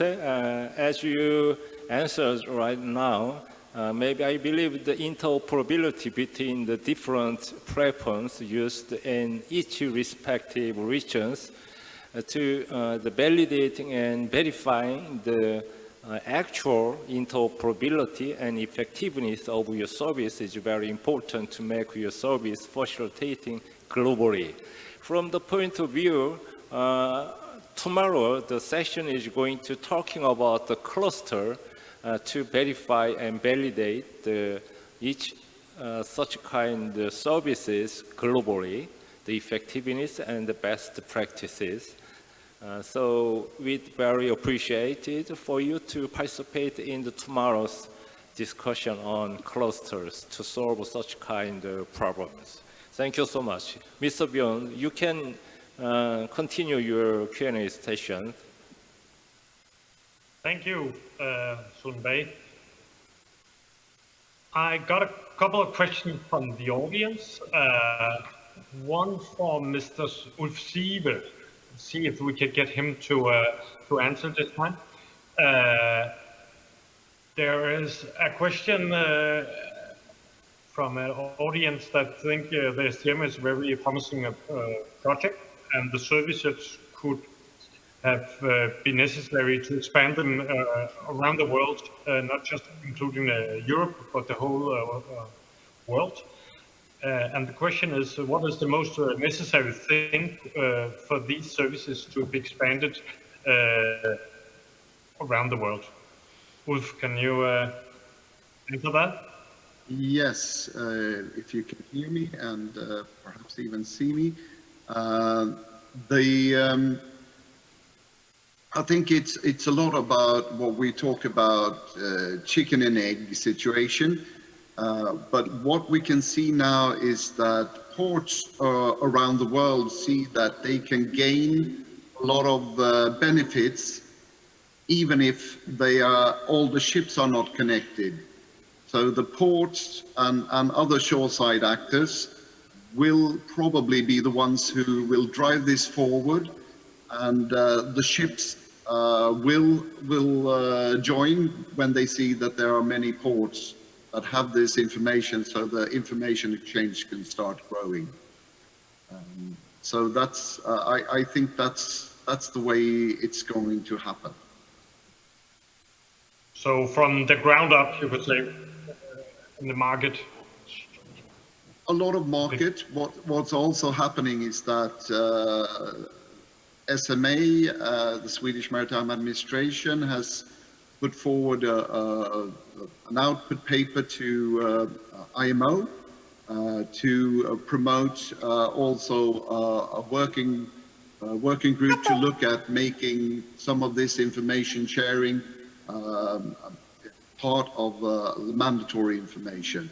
But that will take some time, but there's also this will from the international community to look at the new solutions and push them forward. All right, great. Thank you, Ulf. I think that concludes my questions here. Is there any more questions from the studio? Yeah, thank you. Thank you, Mr. Brown. So, thank you for your chairing the beautiful session 1. And so let's move on to the next session. So, because we have no more audience with the questions here. Thank you so much, Mr. Bjorn. Thank you. Okay. Thank you. Well, I guess that concludes session 1. Once again, we deeply apologize for the technical difficulty that we had in the middle, but I believe that we have resolved some of our problems and we are back on track. So with that, I think maybe Mr. Hong, you should give us a wrap-up or a summary of session 1. How did you think? Yeah.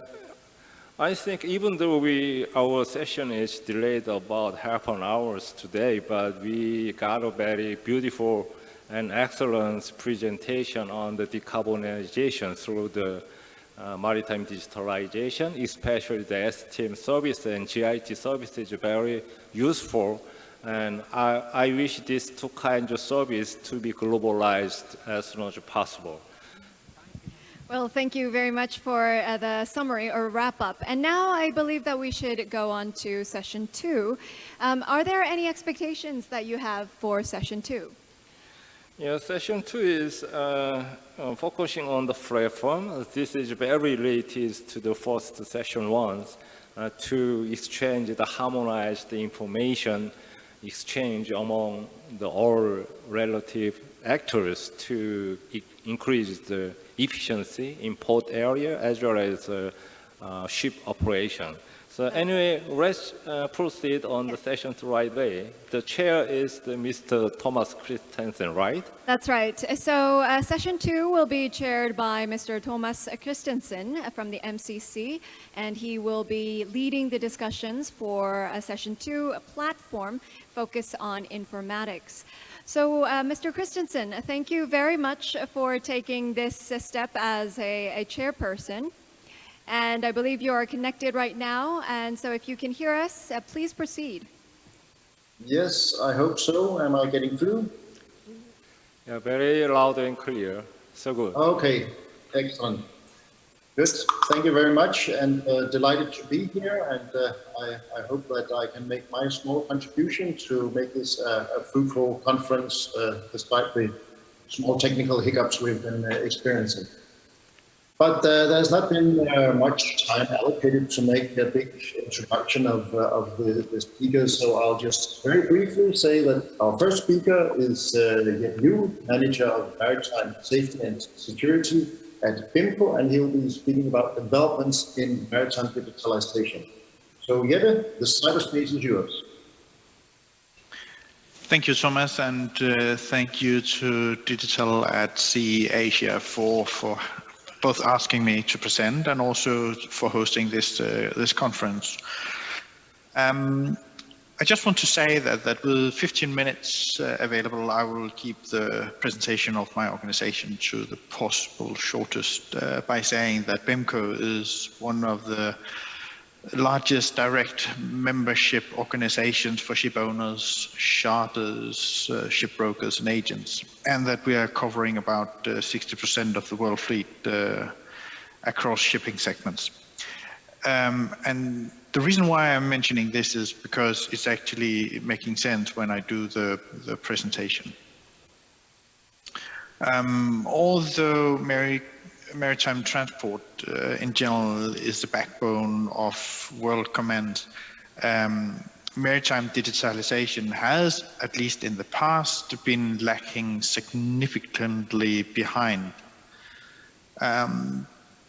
But we also see that due to the unfortunate COVID pandemic outbreak, it has given industry some kind of a positive side effect where we have been forced to re-examine our normal routines when we are doing shipping.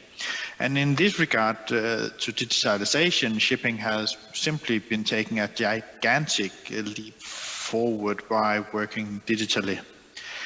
But digitalization is not necessarily only by making internet faster, having better connections, collecting more data, do things in an operative way. It's also about developing smart human interfaces with the technology available, so we don't have to invest in new solution. And in that way, we will become more efficient as an industry in general.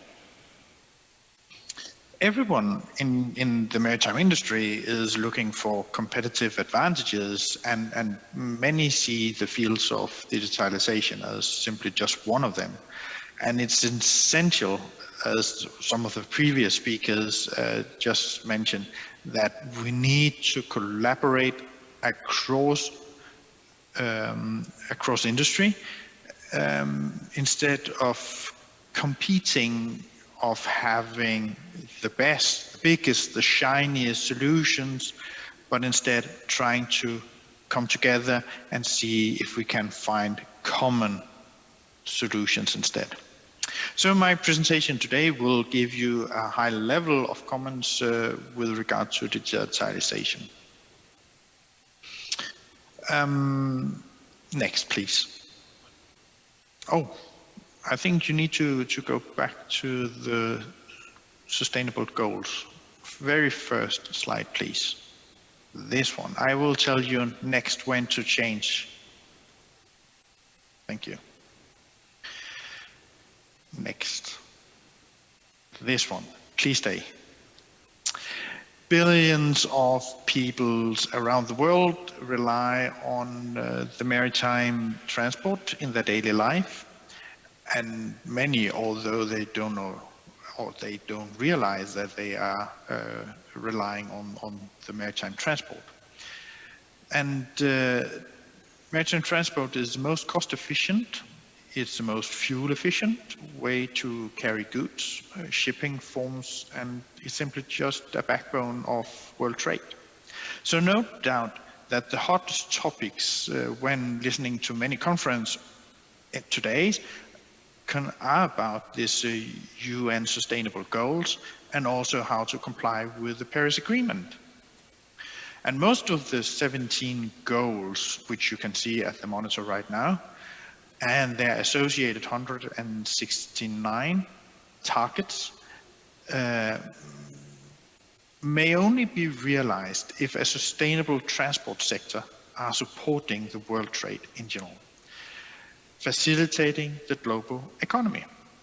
And hence, the shipping sector, we do have an obligation to contribute with our share.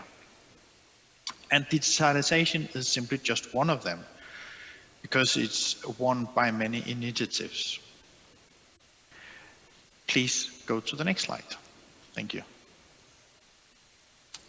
All people in the maritime industry, we are aware that IMO developed these greenhouse gas reduction strategies, and we heard one of the presentation previous by Han-Jin Lee, where he mentioned the IMO strategy. But the strategy is not only by reducing the greenhouse gases, but it's also about streamlining the shipping processes in general. In this regard, also to become more efficient. And to reach these goals, the whole industry will have to work together by using of our old phrase, not working harder, but smarter. However, in this regard, it's important to emphasize that it's not only by making the internet faster, it's by doing smart solutions. We need to collaborate, we need to find interoperable solutions across all systems and all platforms. There are lots, please go to the next one.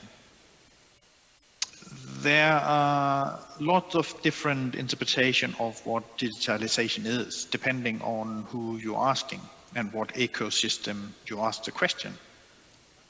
If you ask the people in the operational department, they will say that digitalization is about getting sensor readings and fuel consumption and exhaust temperatures and so on and so forth. But if you go to the charterer, for instance, they are very keen on getting information about the ship position, the condition of the cargo, and how the handling of the loading and unloading is going on.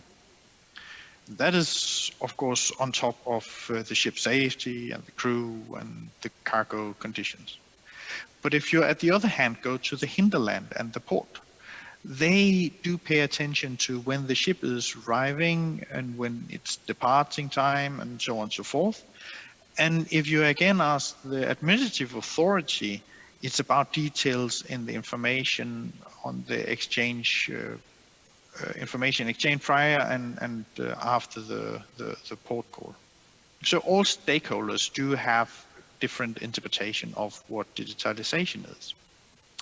When we're asking our members, we get information about they seeking information about how the connecting that what happens at sea, we need to know ashore. It's also about predicting the movements of the operation. It's about harmonization, seamless data integration, and so on and so forth. So by condensing this kind of information, it's connecting, it's predicting, it's information transparency, it's integration, and it's harmonization. 5 elements. And all these elements shall be exchanged in a simple, smooth, smart, and interoperable way. With this in mind, we believe that maritime digitalization can be separated into a very few processes, which generally can be divided in these 3 stages: automation, optimization, and transformation. And these 3 stages are closely linked. And one could say that it's a bottom-up approach, that we establish the foundation first and then build on top. Some are more keen of establishing a concept before we actually go further down in the hierarchy. I prefer that we see this as a bottom-up approach. Now I will take these 3 stages one by one and explain a bit more. So please stay at this slide. Thank you. Ship owners are increasingly looking into the potential of automation in shipping. And if we can find new solutions with the existing hardware, this is to the benefit of everybody. But we also see that automation in general may lead to a significant cost reduction. So automation has certainly been gaining traction among ship owners to become an enabler for greater efficiency and cost saving. And I like to make use of the old phrase or the old classic argument saying that if you cannot monitor and measure, you cannot control your systems. And this is exactly what it is about. It's a bottom-up approach where we need to have all the sensor systems in place before we can proceed. Having sensors, please go back to the previous slide. Thank you. I will tell you when to change. Thank you. Having sensors and system collecting data in a central, in a common way, it's essential for the general shipping in order for us to exchange data. We should look into this already by the existing ships, but it's of course much easier and more cheaper when we are looking into new ships. There are lots of different systems which need to be integrated, and for that reason it's difficult with existing by retrofitting. Many systems do speak different languages or have different interfaces, so this makes it more complex. Automation is very close to the next step, so please go to the next slide. When we have all the sensors in place, we can go to the next step, which is optimization. And combining all the sensors and all the outreach we have from the sensors, we can optimize these solutions. New business opportunities may include the blockchain technology for bunkering. It could be cargo tracking or smart capacity management platforms or recycling and waste management and all that. But the more and more ship navigation systems and port terminal processes are becoming automated. And several initiatives are assessing these optimization opportunities with these new technologies. And one of the low-hanging fruits was some of the processes we heard from the previous presentation is the port call optimization, where we optimize the speed and the route, and whereby we can reduce carbon dioxide emission and also the waiting in the ports. Ships are often steaming full speed ahead, calling the next port, and then they drop their anchor and stay outside the port, waiting for the berth to be ready. And it's obvious that such mode of operation is simply not good for the environment. So the port authorities and terminal operators are these days joining forces, like we heard, to simply optimize the exchange of information, the exchange of data, so they can optimize the supply chain. Just-in-time is one of the better concepts which we believe will simply bring the shipping and digitalization as a driver to the next step. Keep on this slide. I just want to say that speaking about the just-in-time, BIMCO members has asked us to develop a brand new clause for the use in contracts related to the just-in-time. The philosophy is that each hour spent outside the port just waiting for the berth to be ready is simply just a waste of efficiency and brings us additional emissions, which is not to the benefit of the sustainable goals nor the IMO strategy. Normally ships has to proceed according to the contract on what we call the utmost dispatch, which means that they simply just have to run to the next port and wait orders before they can proceed. Please go to the next slide.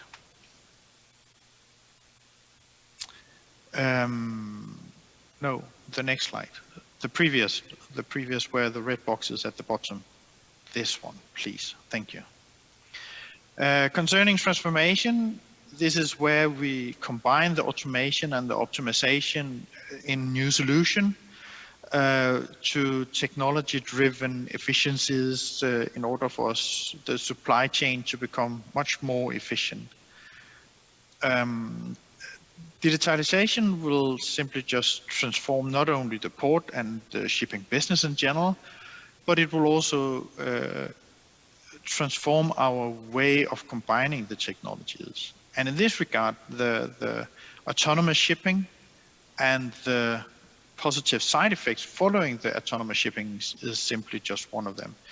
You can see at the slide, I mentioned the augmented reality and artificial intelligence, and all that can be combined and used. But it's only when we have the bottom-up approach in place, we have the foundation ready, which is automation and optimization. Then we can proceed to the next step. We cannot cut any of these steps because then we will simply not be ready for the full transformation. Please go to the next slide. I have 2 slides left. Where are we in the process? It is obvious that harmonization and communication is vital for this to succeed. For the digitalization and data exchange to work efficiently, we simply need to have common standards in place. And I think it was Jose who mentioned that the IMO has a common reference data model in place, which certainly should be one of the key stepstones towards digitalization. Just before the summer break, in June 2021, IMO Facilitation Committee concluded at one of the sessions on a new tool for measuring domestic implementation of the FAL Convention. In this regard, also how the member states of the IMO have implemented the digitalization within the port calls process. And BIMCO is, of course, very positive to this initiative, and we are looking forward to the reports and hope for the best on all that. And then we look into a survey, a questionnaire issued by the IAPH, which is the International Association for Ports and Harbors.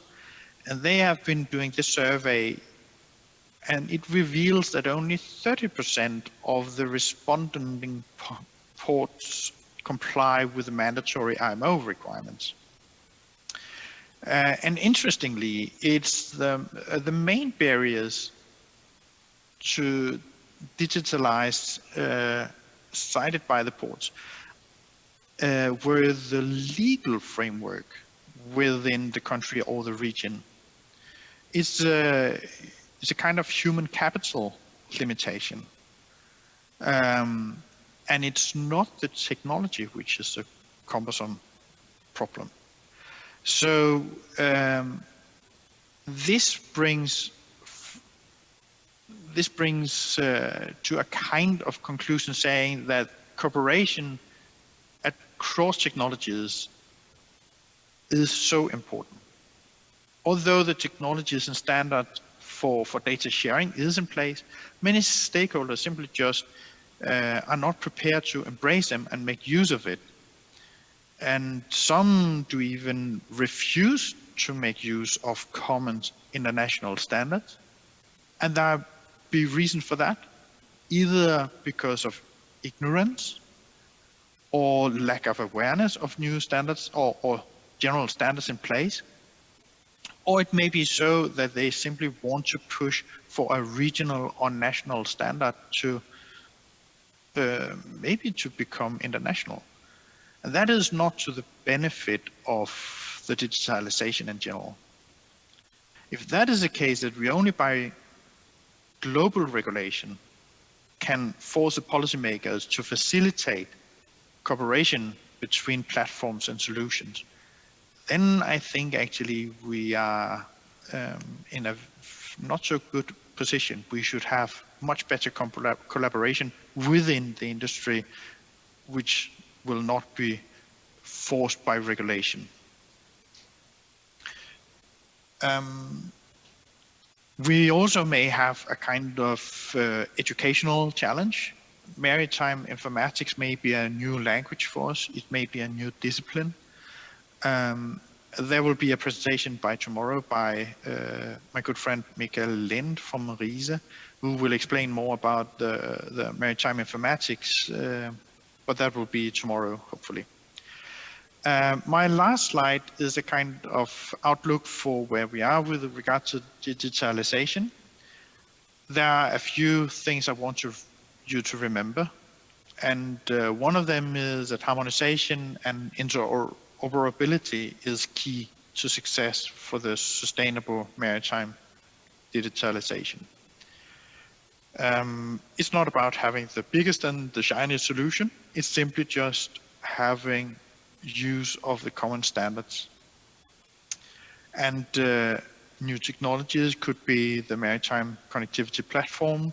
It could be use of digital twin, but we can only go along these new technologies if we have a common platform in place, and that will be the, for instance, the IMO data model or the IMO compendium, which sets out the data model. So to conclude, developments in the maritime digitalization is about using technology in a smarter way to reduce cost. And it's, of course, to push for new services on a global market. But do this with good collaboration, good harmonization. Otherwise, we will never see digitalization in the maritime area. Thank you so much.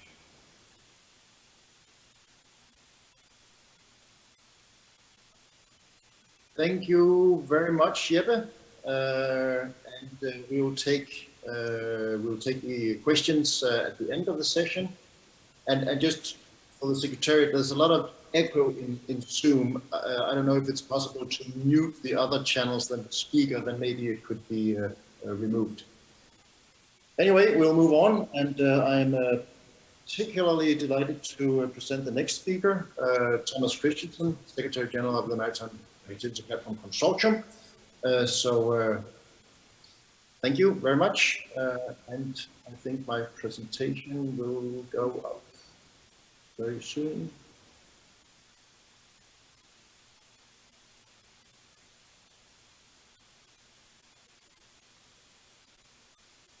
There we go.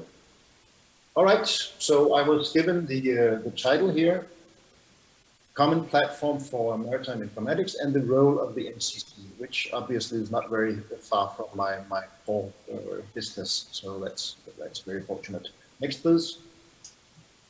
So, obviously, what we're talking about is the digitalization of the maritime domain. And my first point here is that's what e-navigation used to be.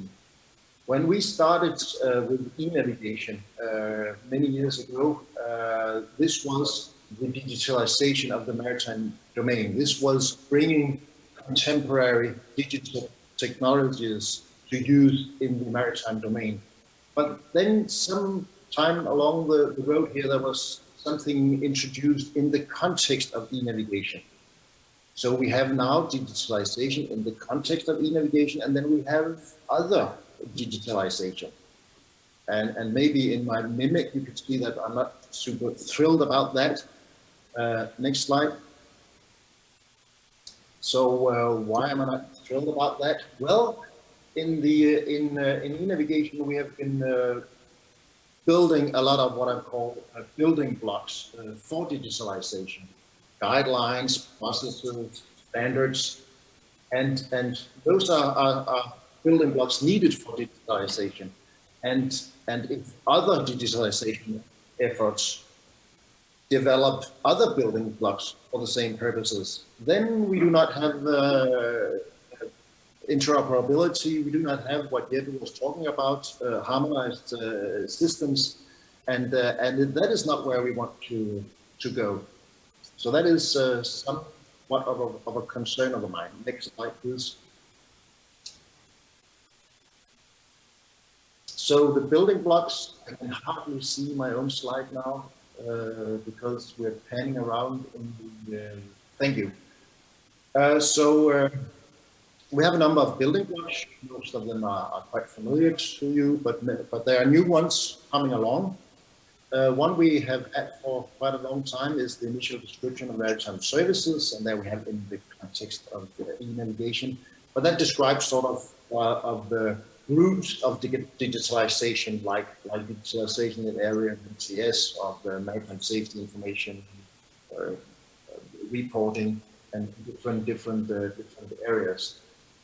We then have our guideline for how to make technical services, IALA guideline 2028, which is a way that we can make describe technical services that can actually perform the digital exchange. We have our maritime resource names for a unique way of identifying anything in the maritime domain. We have our S100, the universal hydrographic data model for a way we can do data modeling in the maritime domain. And we have a guideline from IMO. IMO is NSC 467101 that describe how the maritime services and the technical services and the maritime resource name and the data modeling all fits together. And more recently, we got another guideline, G1157 from IALA, which builds upon G1128 and describes how to make a technical service that uses internet technology, web services to exchange S100 data. That builds on the other technical service description. And we have coming up, not released yet, a standard that is called CIRM, which describes a way to securely exchange S100 data to ships. And again, this builds and is aligned with G1128 and G1157. There's a community working on making sure that all these standards and building blocks are aligned with each other. So my point is, let's use the same building blocks and not invent different building blocks for different areas of digitalization in the maritime domain, because we need basically the same type of building blocks for digitalization. Next slide, please. So at this point, it's usually where I go and say, oh, but we missed something more, and I go about talking about the MCP, and I will, but we have actually a new building block, a new guideline, which is called Evaluation of Platforms for the Provision of Maritime Services, which has recently been adopted by IALA, which describes these missing elements, these missing links, these platforms that we also need in order to support the digitalization. And the core features here are authentication. When you are moving around the world with the vessels and you need to exchange information with different stakeholders, how do you authenticate the parties that exchange information? Very, very core feature to have. And you need some platform to be able to support that, that feature. Also authorization, service management, and discoverability are some of the core elements described in this this guideline. And yes, thank you. And of course, the answer to that, from my perspective, is the Maritime Connectivity Platform, which supports these features or fills out these missing links. Next slide, please. So the document talks about platforms in plural. So several platforms, the more the better. Lots of different platforms doing different things. No. What we need again here is either harmonized, interoperable platforms that works in the same way with the standardized APIs doing basically the same thing, or a single decentralized platform, which is actually more or less the same. That is what we need. Otherwise, we are defying the purpose of introducing platforms or a platform. Next slide, please. And this is where the role of the MCC comes in, because regardless of what you of whether you need a number of platforms that need to be harmonized, or you need a single decentralized platform, somebody needs to facilitate creating the standards and procedures around these platforms and making sure that they are in place, so you have interoperability between the platforms or between the entities in a decentralized system. And that is the role of the Maritime Connectivity Platform Consortium and what we're doing with the MCP. Next slide, please.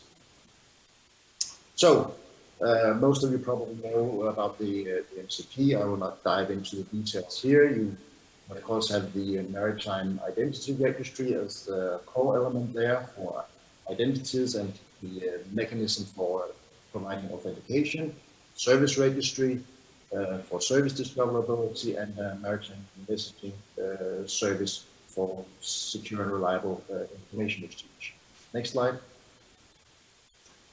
And as I said, the MCP is not one system, or it is a system, but it is a decentralized system, which is very, very important.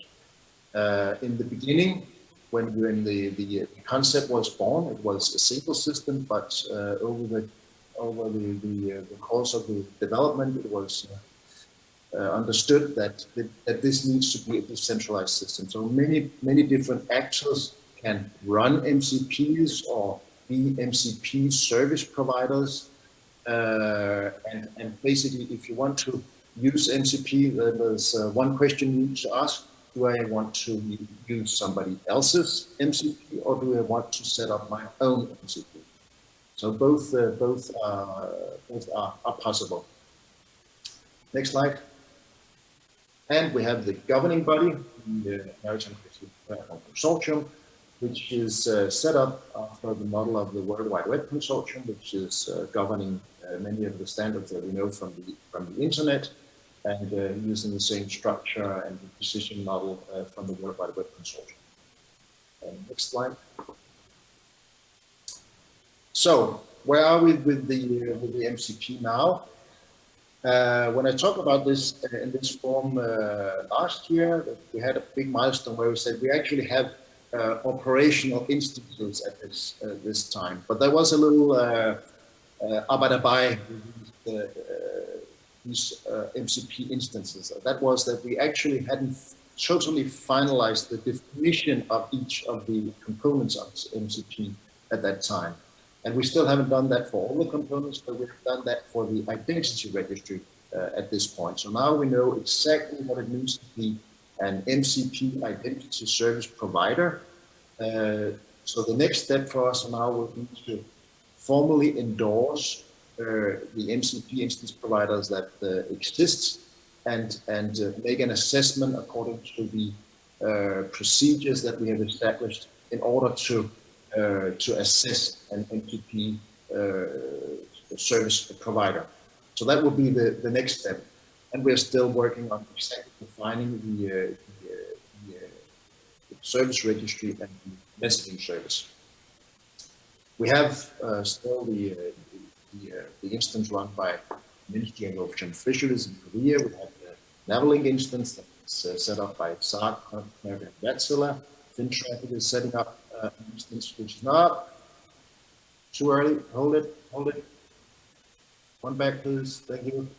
We have FinTraffic that has been decided to make one, which is not operational yet, and we have other organizations in the process of setting up MCPs, Cytronics in Russia, KLA in UK, in Canada, China, and marine fields in Cyprus.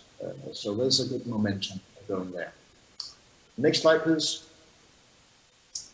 And in the consortium, we have a number of members, a growing number, not tremendously fastly growing, but steadily growing number of members in the MCP consortium. And I actually wanted to say something earlier that the document on platforms that is actually going to be presented at an IALA webinar on the 30th of September. So anybody that wants to have an insight in this document, there will be a webinar on that date. I don't have the time yet, but I hope I let them make available that information. At least it's on the 30th of September. Right, so next slide, please. And as usual, more information can be found on our website. And actually, if you look at it now, and think it's a little bit old school and doesn't look that great, then in a week's time or so, we'll be launching new websites which will look much more contemporary and much more and much better. All right. So those were the words from me. I wanted to say a little bit about a design award I was recently given about for PowerPoint presentations, but I think I'll skip that due to the time. So I will move on to the next presenter. And my next presenter here is Michael Bergman, and Michael has many hats, one of them being the CEO of Bergman Marine. And he will be talking about digital route exchange testbed and single window. So the cyberspace is yours, Michael. Mr. Michael Bergman, if you can hear us, please proceed with your presentation. Hello, thank you very much for inviting me to speak at the digital digital route exchange testbeds and single windows in Digital at Sea Asia Pacific. I think we already had interesting discussions about different aspects we were looking into, and I want to focus a little bit more on the technical aspects of the data exchange, and what we do with all of that and how that can actually facilitate what we already heard from other speakers, like in our session from Jeppe and from Thomas. So please go to the next slide. When I take a look to our current development on digitalization, and Jeppe was very well positioning us there where we are, we see quite a few different initiatives and a growing number of data streams which are coming both to the ships as well as to the shore. We just talked briefly about one of the major ones which we are seeing. Currently in development is S421, voyage information. That goes back to the discussion we had in session 1. What do we need for supporting STM? What do we need for supporting port call optimization? The voyage information services from IEC will be an international standard which actually exchange information about the voyage, where the ship is and where the ship intends to go, with timestamps for the voyage. What we also have growingly available are historic traffic data. AIS data is now available as at a larger amount of information about how the traffic is behaving on a historical basis, and can be used for artificial intelligence to predict future developments of traffic. We have more and more port sensor data available, information about pollution in the port, about weather temperature, oceanographic information, tidal information, and other information in the port and in the entrance of the port. A lot of ports are starting to implement, already have implemented port community systems and receiving data and collecting data, storing and disseminating in the port those data in the port community systems. We have S101 coming up, which will be the replacement of S57 ENCs in the GI registry of IHO. We have growing amount of satellite data available as sat overlays on systems all over the place. So please stay on the prior slide. We have risk analysis data available.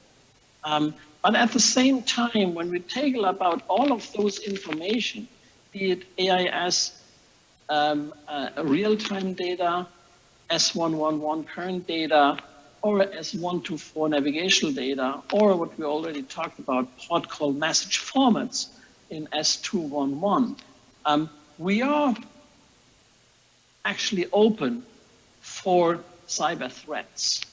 And we also receive information about cyber threats. May I please ask you to go to the prior slide, slide 2 of my presentation, because I'm focusing on that right now.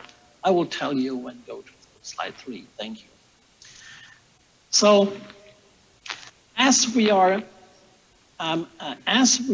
exchanging more and more information, there is a threat that will be captured and we get wrong information. I will get to that in a few minutes. But we also receive information about cyber threats. So where do cyber threats occur? What issues are coming up, which we also can use for our analysis? We do. Now, IMO has trying to work on harmonizing those data exchanges. We already talked about these, and Chepe was putting that quite well. Harmonization and collaboration is an important aspect as we are moving forward, and it will only work if we are harmonizing and if we are cooperating. IMO has built the e-navigation concept and elaborated on that with the help of other organizations in building an international information flow which helps connecting the ships and the ports and the ships, and the shore and the shore, so ports and ports. This information flow between ships and shore, shore and shore, ship and ship, and ship and shore is essential for us moving forward. And the IMO is, with different initiatives, is helping us moving forward, same with other organizations in the standardization. So move to the next slide, please. When we go to the digital route exchange, we are talking mainly about two different aspects of what is needed in order to know where a ship is, where a ship wants to go, how the port call will be conducted, and when the ship will leave for the next port call. We have S-Fort 1, which I alluded to a few minutes ago, which IEC is working on for the voyage information, which is more or less looking at the voyage from a port to a port with waypoints, with timestamps, and so on and so forth. We have S211, the IALA standard, which is actually governed by the International Port CDM Council, which is exchanging timestamps about the port and is enabling the port to receive the information which we have heard of from ULCIVE, for example, in the STM project, is what is happening on the port. And it's also connecting the port to the hinterland, which is essential for running smooth operations. What is interesting and what is important is that IMO, in the definition of maritime service for port support services, has identified in IMO MSC 1 Circular 1610 that S211 and S421 are part of the data exchange in support of port support services. Those two standards and other standards, like the currently expected to start development in ISO on port messages, and of course the development in IMO on the IMO compendium, helps to globally exchange information and helps the collaboration, which is essential, as Chepe was already mentioning. We go to the next slide, please. We take a look what is going on right now. Digitalization is a must. So when we take a look to the picture on the bottom left, that is actually a picture of a bridge of a cruise ship in the 60s. There was not much data exchange because digitalization was not possible and not done. But when we take a look to the other pictures of vessel traffic services or of the bridges, they are all depending on additional data to be shared and to be made available. And that is essential. From that point of view, I can only underline the importance of digitalization. And in that respect, especially of the route exchange and the port call message format for the organizations to know how the ship can be best organized in the way to the port, through the port call, and in departing for the next port. So next slide, please. We already saw that from Thomas on the Maritime Connectivity Platform. What I want to highlight in that picture is that in order to execute on digitalization, we need to be sure that the data we receive in our systems is actually authenticated. It is actually the data which we want to use, because if somebody from the outside is either faking data or is manipulating data, we will get wrong results and we will have very much difficulties. That is the cyber threat, which is apparent in the way of digitalization and in our use of data coming from the outside for our decisions. And the MCP is addressing exactly that. You have the identity register where you actually register yourself and saying you are exactly the person you are telling you are, and with whom you connect is actually the organization, service provider, with whom you want to connect, and not with somebody else who want to fake you. And you are in a position to actually identify and access those services which you need to. Either that these are retrieval informations when you get weather information as others, or you are sending informations out, for example, at ship reporting. Next slide, please. Ulf Sieve has already talked about the STM validation project. And the concept of data exchange, safe data exchange, route exchange, and the utilization of those route exchange has been validated through the STM validation project and in other projects like the STEAM project in Cyprus and others. Next slide. Now, one thing what has been apparent, and I'm happy that Korea actually is focusing on that, is that most all of the current e-navigation test beds have been regional or national test beds.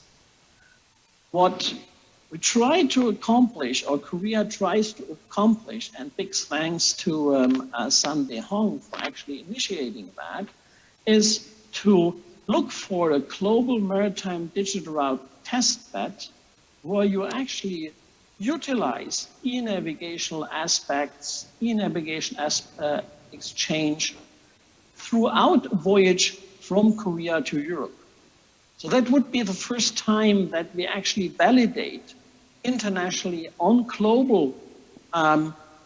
global scheme that e-navigation works from berth to berth, from continent to continent, from in big distances, passing interesting and challenging environments as we are moving through the voyage of a ship. So you should stay tuned. What is coming up in these developments, in these test beds, expected to start in 2023. So with that, I thank for your attention, and I hope you find it interesting, and I'm glad that I could present you. Thanks a lot. Thank you very much, Michael. Very good presentation. And we move on for some questions to the speakers. And okay. Do I start with that? Yes, I think I do. So there will be a first question that is from Jeppe. And the question is, through digitalization in the maritime sector, the maritime industry is experiencing unprecedented rapid environmental changes. As a result, many changes are expected in the future. I think it is also very important to respond quickly to these changes. Among them will be the use of maritime digital information. However, the reality is that some countries are not responding smoothly to these changes. What elements or policies do the world need to grow together? Oh, yeah, solve the world's problem here, please. Well, thank you. That was a very, very good question, and some of it I will not be able to answer in this session because it's a very political one, of course. But I think, in general, I would say that we are in a transition phase where we will, a few handles will be able to solve more problems than the two handles each represent. In this regard, the digitalization will solve the efficiency of the supply chain, and we will do this smoother, better. And by a positive side effect, we will see a very good gain on the greenhouse gases and the environmental issue. I'm not so sure whether we will actually see a benefit in the safety as such. But every new solution will, of course, provide a step towards a better safety. So there's a large number of, I don't like the word problems, but there's a lot of obstacles with the shipping industry, which we can start solving, for instance, by use of digitalization.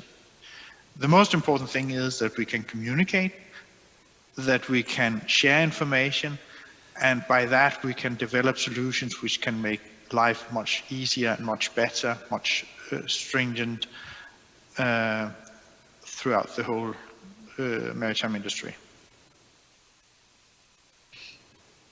Right. And if I may add to that, Thomas, I think I fully support what Cheppe was saying. And what is essential is that we are focusing in certain areas on the specific topics, but we are also interoperable, that we can connect those different initiatives for the bigger picture. And that is exactly what I hear Cheppe saying with the cooperation which we need to have. Because if we try to solve the issue on the highest level, it will not help us. We need to solve individual issues, and we need to be sure that those individual issue solutions can interact with each other to help the overall picture and the bigger picture. Right. Thank you, Michael. So I have another question, which is for me. It states, I think MCP is an essential platform for sharing maritime information, so everyone be agreed to the importance of this. However, there will be some challenges such as normalization by expanding users and membership. I expect that the MCP will serve as a hub for data flow, such as sharing and providing information in maritime fields. What plans do you have for solving these challenges? Yes, I think the initiative is going in the right direction, but it is moving slowly. And I think one of the things that can really push things forward is what Michael have just talked about, because I've been participating in many test beds that were very much research oriented. We'll see, okay, what fancy things can we do to optimize or make the navigation more smoother, and something was experimented with. what we really want to try now is to have some mature candidate solutions, including the platform, including technical services, not technical services that we have just are trying out to see, can we do this, could this be a benefit, but mature technical services for a new generation, for instance, for S101 maps, for maritime safety information in new formats, something that is close to being adopted in international organizations, but just needing the last mile of testing, and also testing across regions as the test that we have been describing. I think that's going to be a very, very big motivator and something that will push the whole process ahead. I'm really looking forward to that project and that initiative, that I think will be very, very important. So I have one more question for Michael, a very short one, which is ship routes are changing throughout the voyage for various reasons. Doesn't this raise concerns about route exchange? Thank you very much. Yes, it is the nature of shipping that during the work of a ship and during the voyage of a ship, the voyage is changing based on environmental issues, waves, weather, or even operational issues like other assignments. But that is exactly a reason for the route exchange.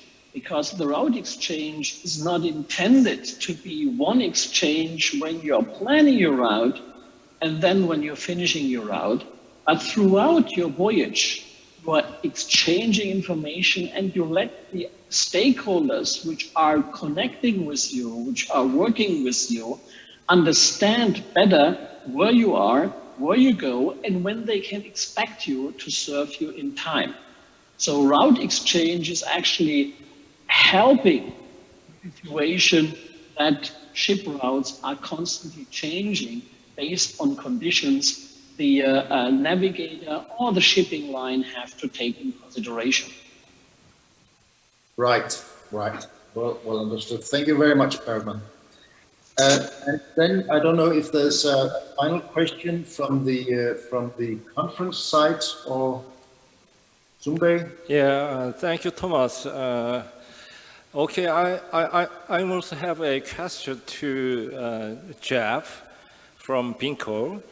I think regardless the importance of harmonization and interoperability in sustainable maritime digitalization, especially regarding to the exchange information among actors as well as across the regions, there is no harmonization between the various maritime windows on a global scale, as Jeff commented in his presentations.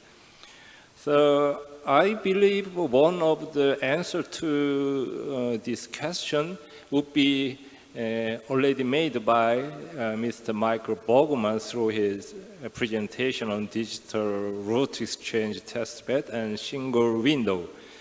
Anyway, we can continue to discussion on this matter in more deep way tomorrow together with Michael Lind from the RISE Victoria on his presentation about the maritime informatics as well as the digital clusters that is going to be presented by myself. Anyway, my question is that to Jeff, do you have any idea on the globally smarter collaboration to ensure easier digitalization and integration?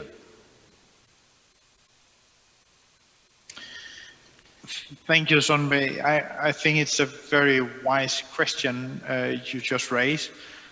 I'm not so sure that I have the $100 answer to that question, but I often have a kind of picture that digitalization and the operability between platforms and systems are exactly the same problem we are facing as when we are traveling to a new country and trying to have our power plug put into the power socket.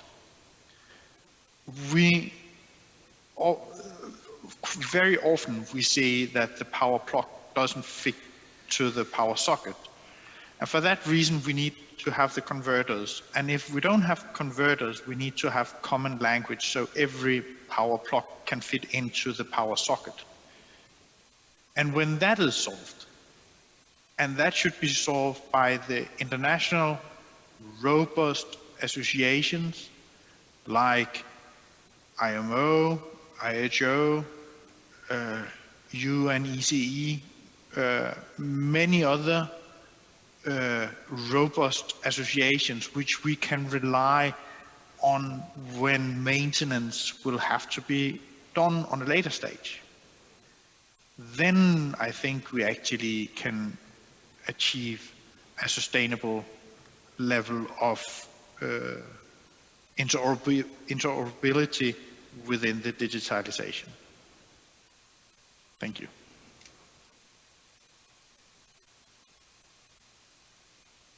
Thank you, Jeppe. Yeah, thank you. So we have no more audience with questions here. You can conclude your session, Thomas. Okay, thank you very much, Sunbei. Yeah, thank you very much to the speakers, and I guess this is it for this session. So back to you, Sunbei. Okay. Well, thank you once again for all of the speakers, as well as our chair for the moderation. This concludes session 1 and session 2 for today. I believe that there were various different discussions that were done. So what was your overall review of the first day? Yeah, well, thank you so much. Among the presentation, I most like the presentation made by Jeff regarding the data exchange. I believe his efforts could be very useful to the IAM's work to create some kind of data list up at the level of FAR community these days. Anyway, we had discussed on how to achieve goal harmonization between the newly emerging maritime digital technologies, along with some kind of discussion on the roles of digitalization in terms of the carbon reduction. So as well as the maritime platform for global digital services. Anyway, based on today's discussion, I'm very looking forward to further discuss on the global cluster or maritime informatics as we commented today by the very many speakers. So jointly conduct a real test bed across the region is very important. So I wish all of the speakers who made a presentation today to participate in the tomorrow's discussion continuously. Thank you so much. Yes, once again, we do ask all of our speakers today to participate in session 3, 4, and 5, which is planned for tomorrow. And as I mentioned, we will be starting at the same time as today, 4 p.m. Korea Standard Time. That is 9 a.m. Central Eastern Time. And as I mentioned, we do have 3 different sessions tomorrow, which will also be very interesting. The first topic will be core technology and standardization. Second will be harmonization in the maritime technology, digital transformation. And the third session for tomorrow will be digital at sea conferences. We do urge everyone to please come tomorrow once again and join us in our discussion. It will be a total of 2 hours and 55 minutes for tomorrow as well. Well, with that, thank you once again for everyone participating. Thank you, Mr. Hong, for being the co-MC for today. Thank you so much. I guarantee that we are going to proceed a conference more smoothly tomorrow, right? Yes, definitely. Thank you. Yeah. So thank you once again for bearing with us, and excuse us for the delay. We will see you back tomorrow. Thank you very much. Thank you. See you then tomorrow. Bye.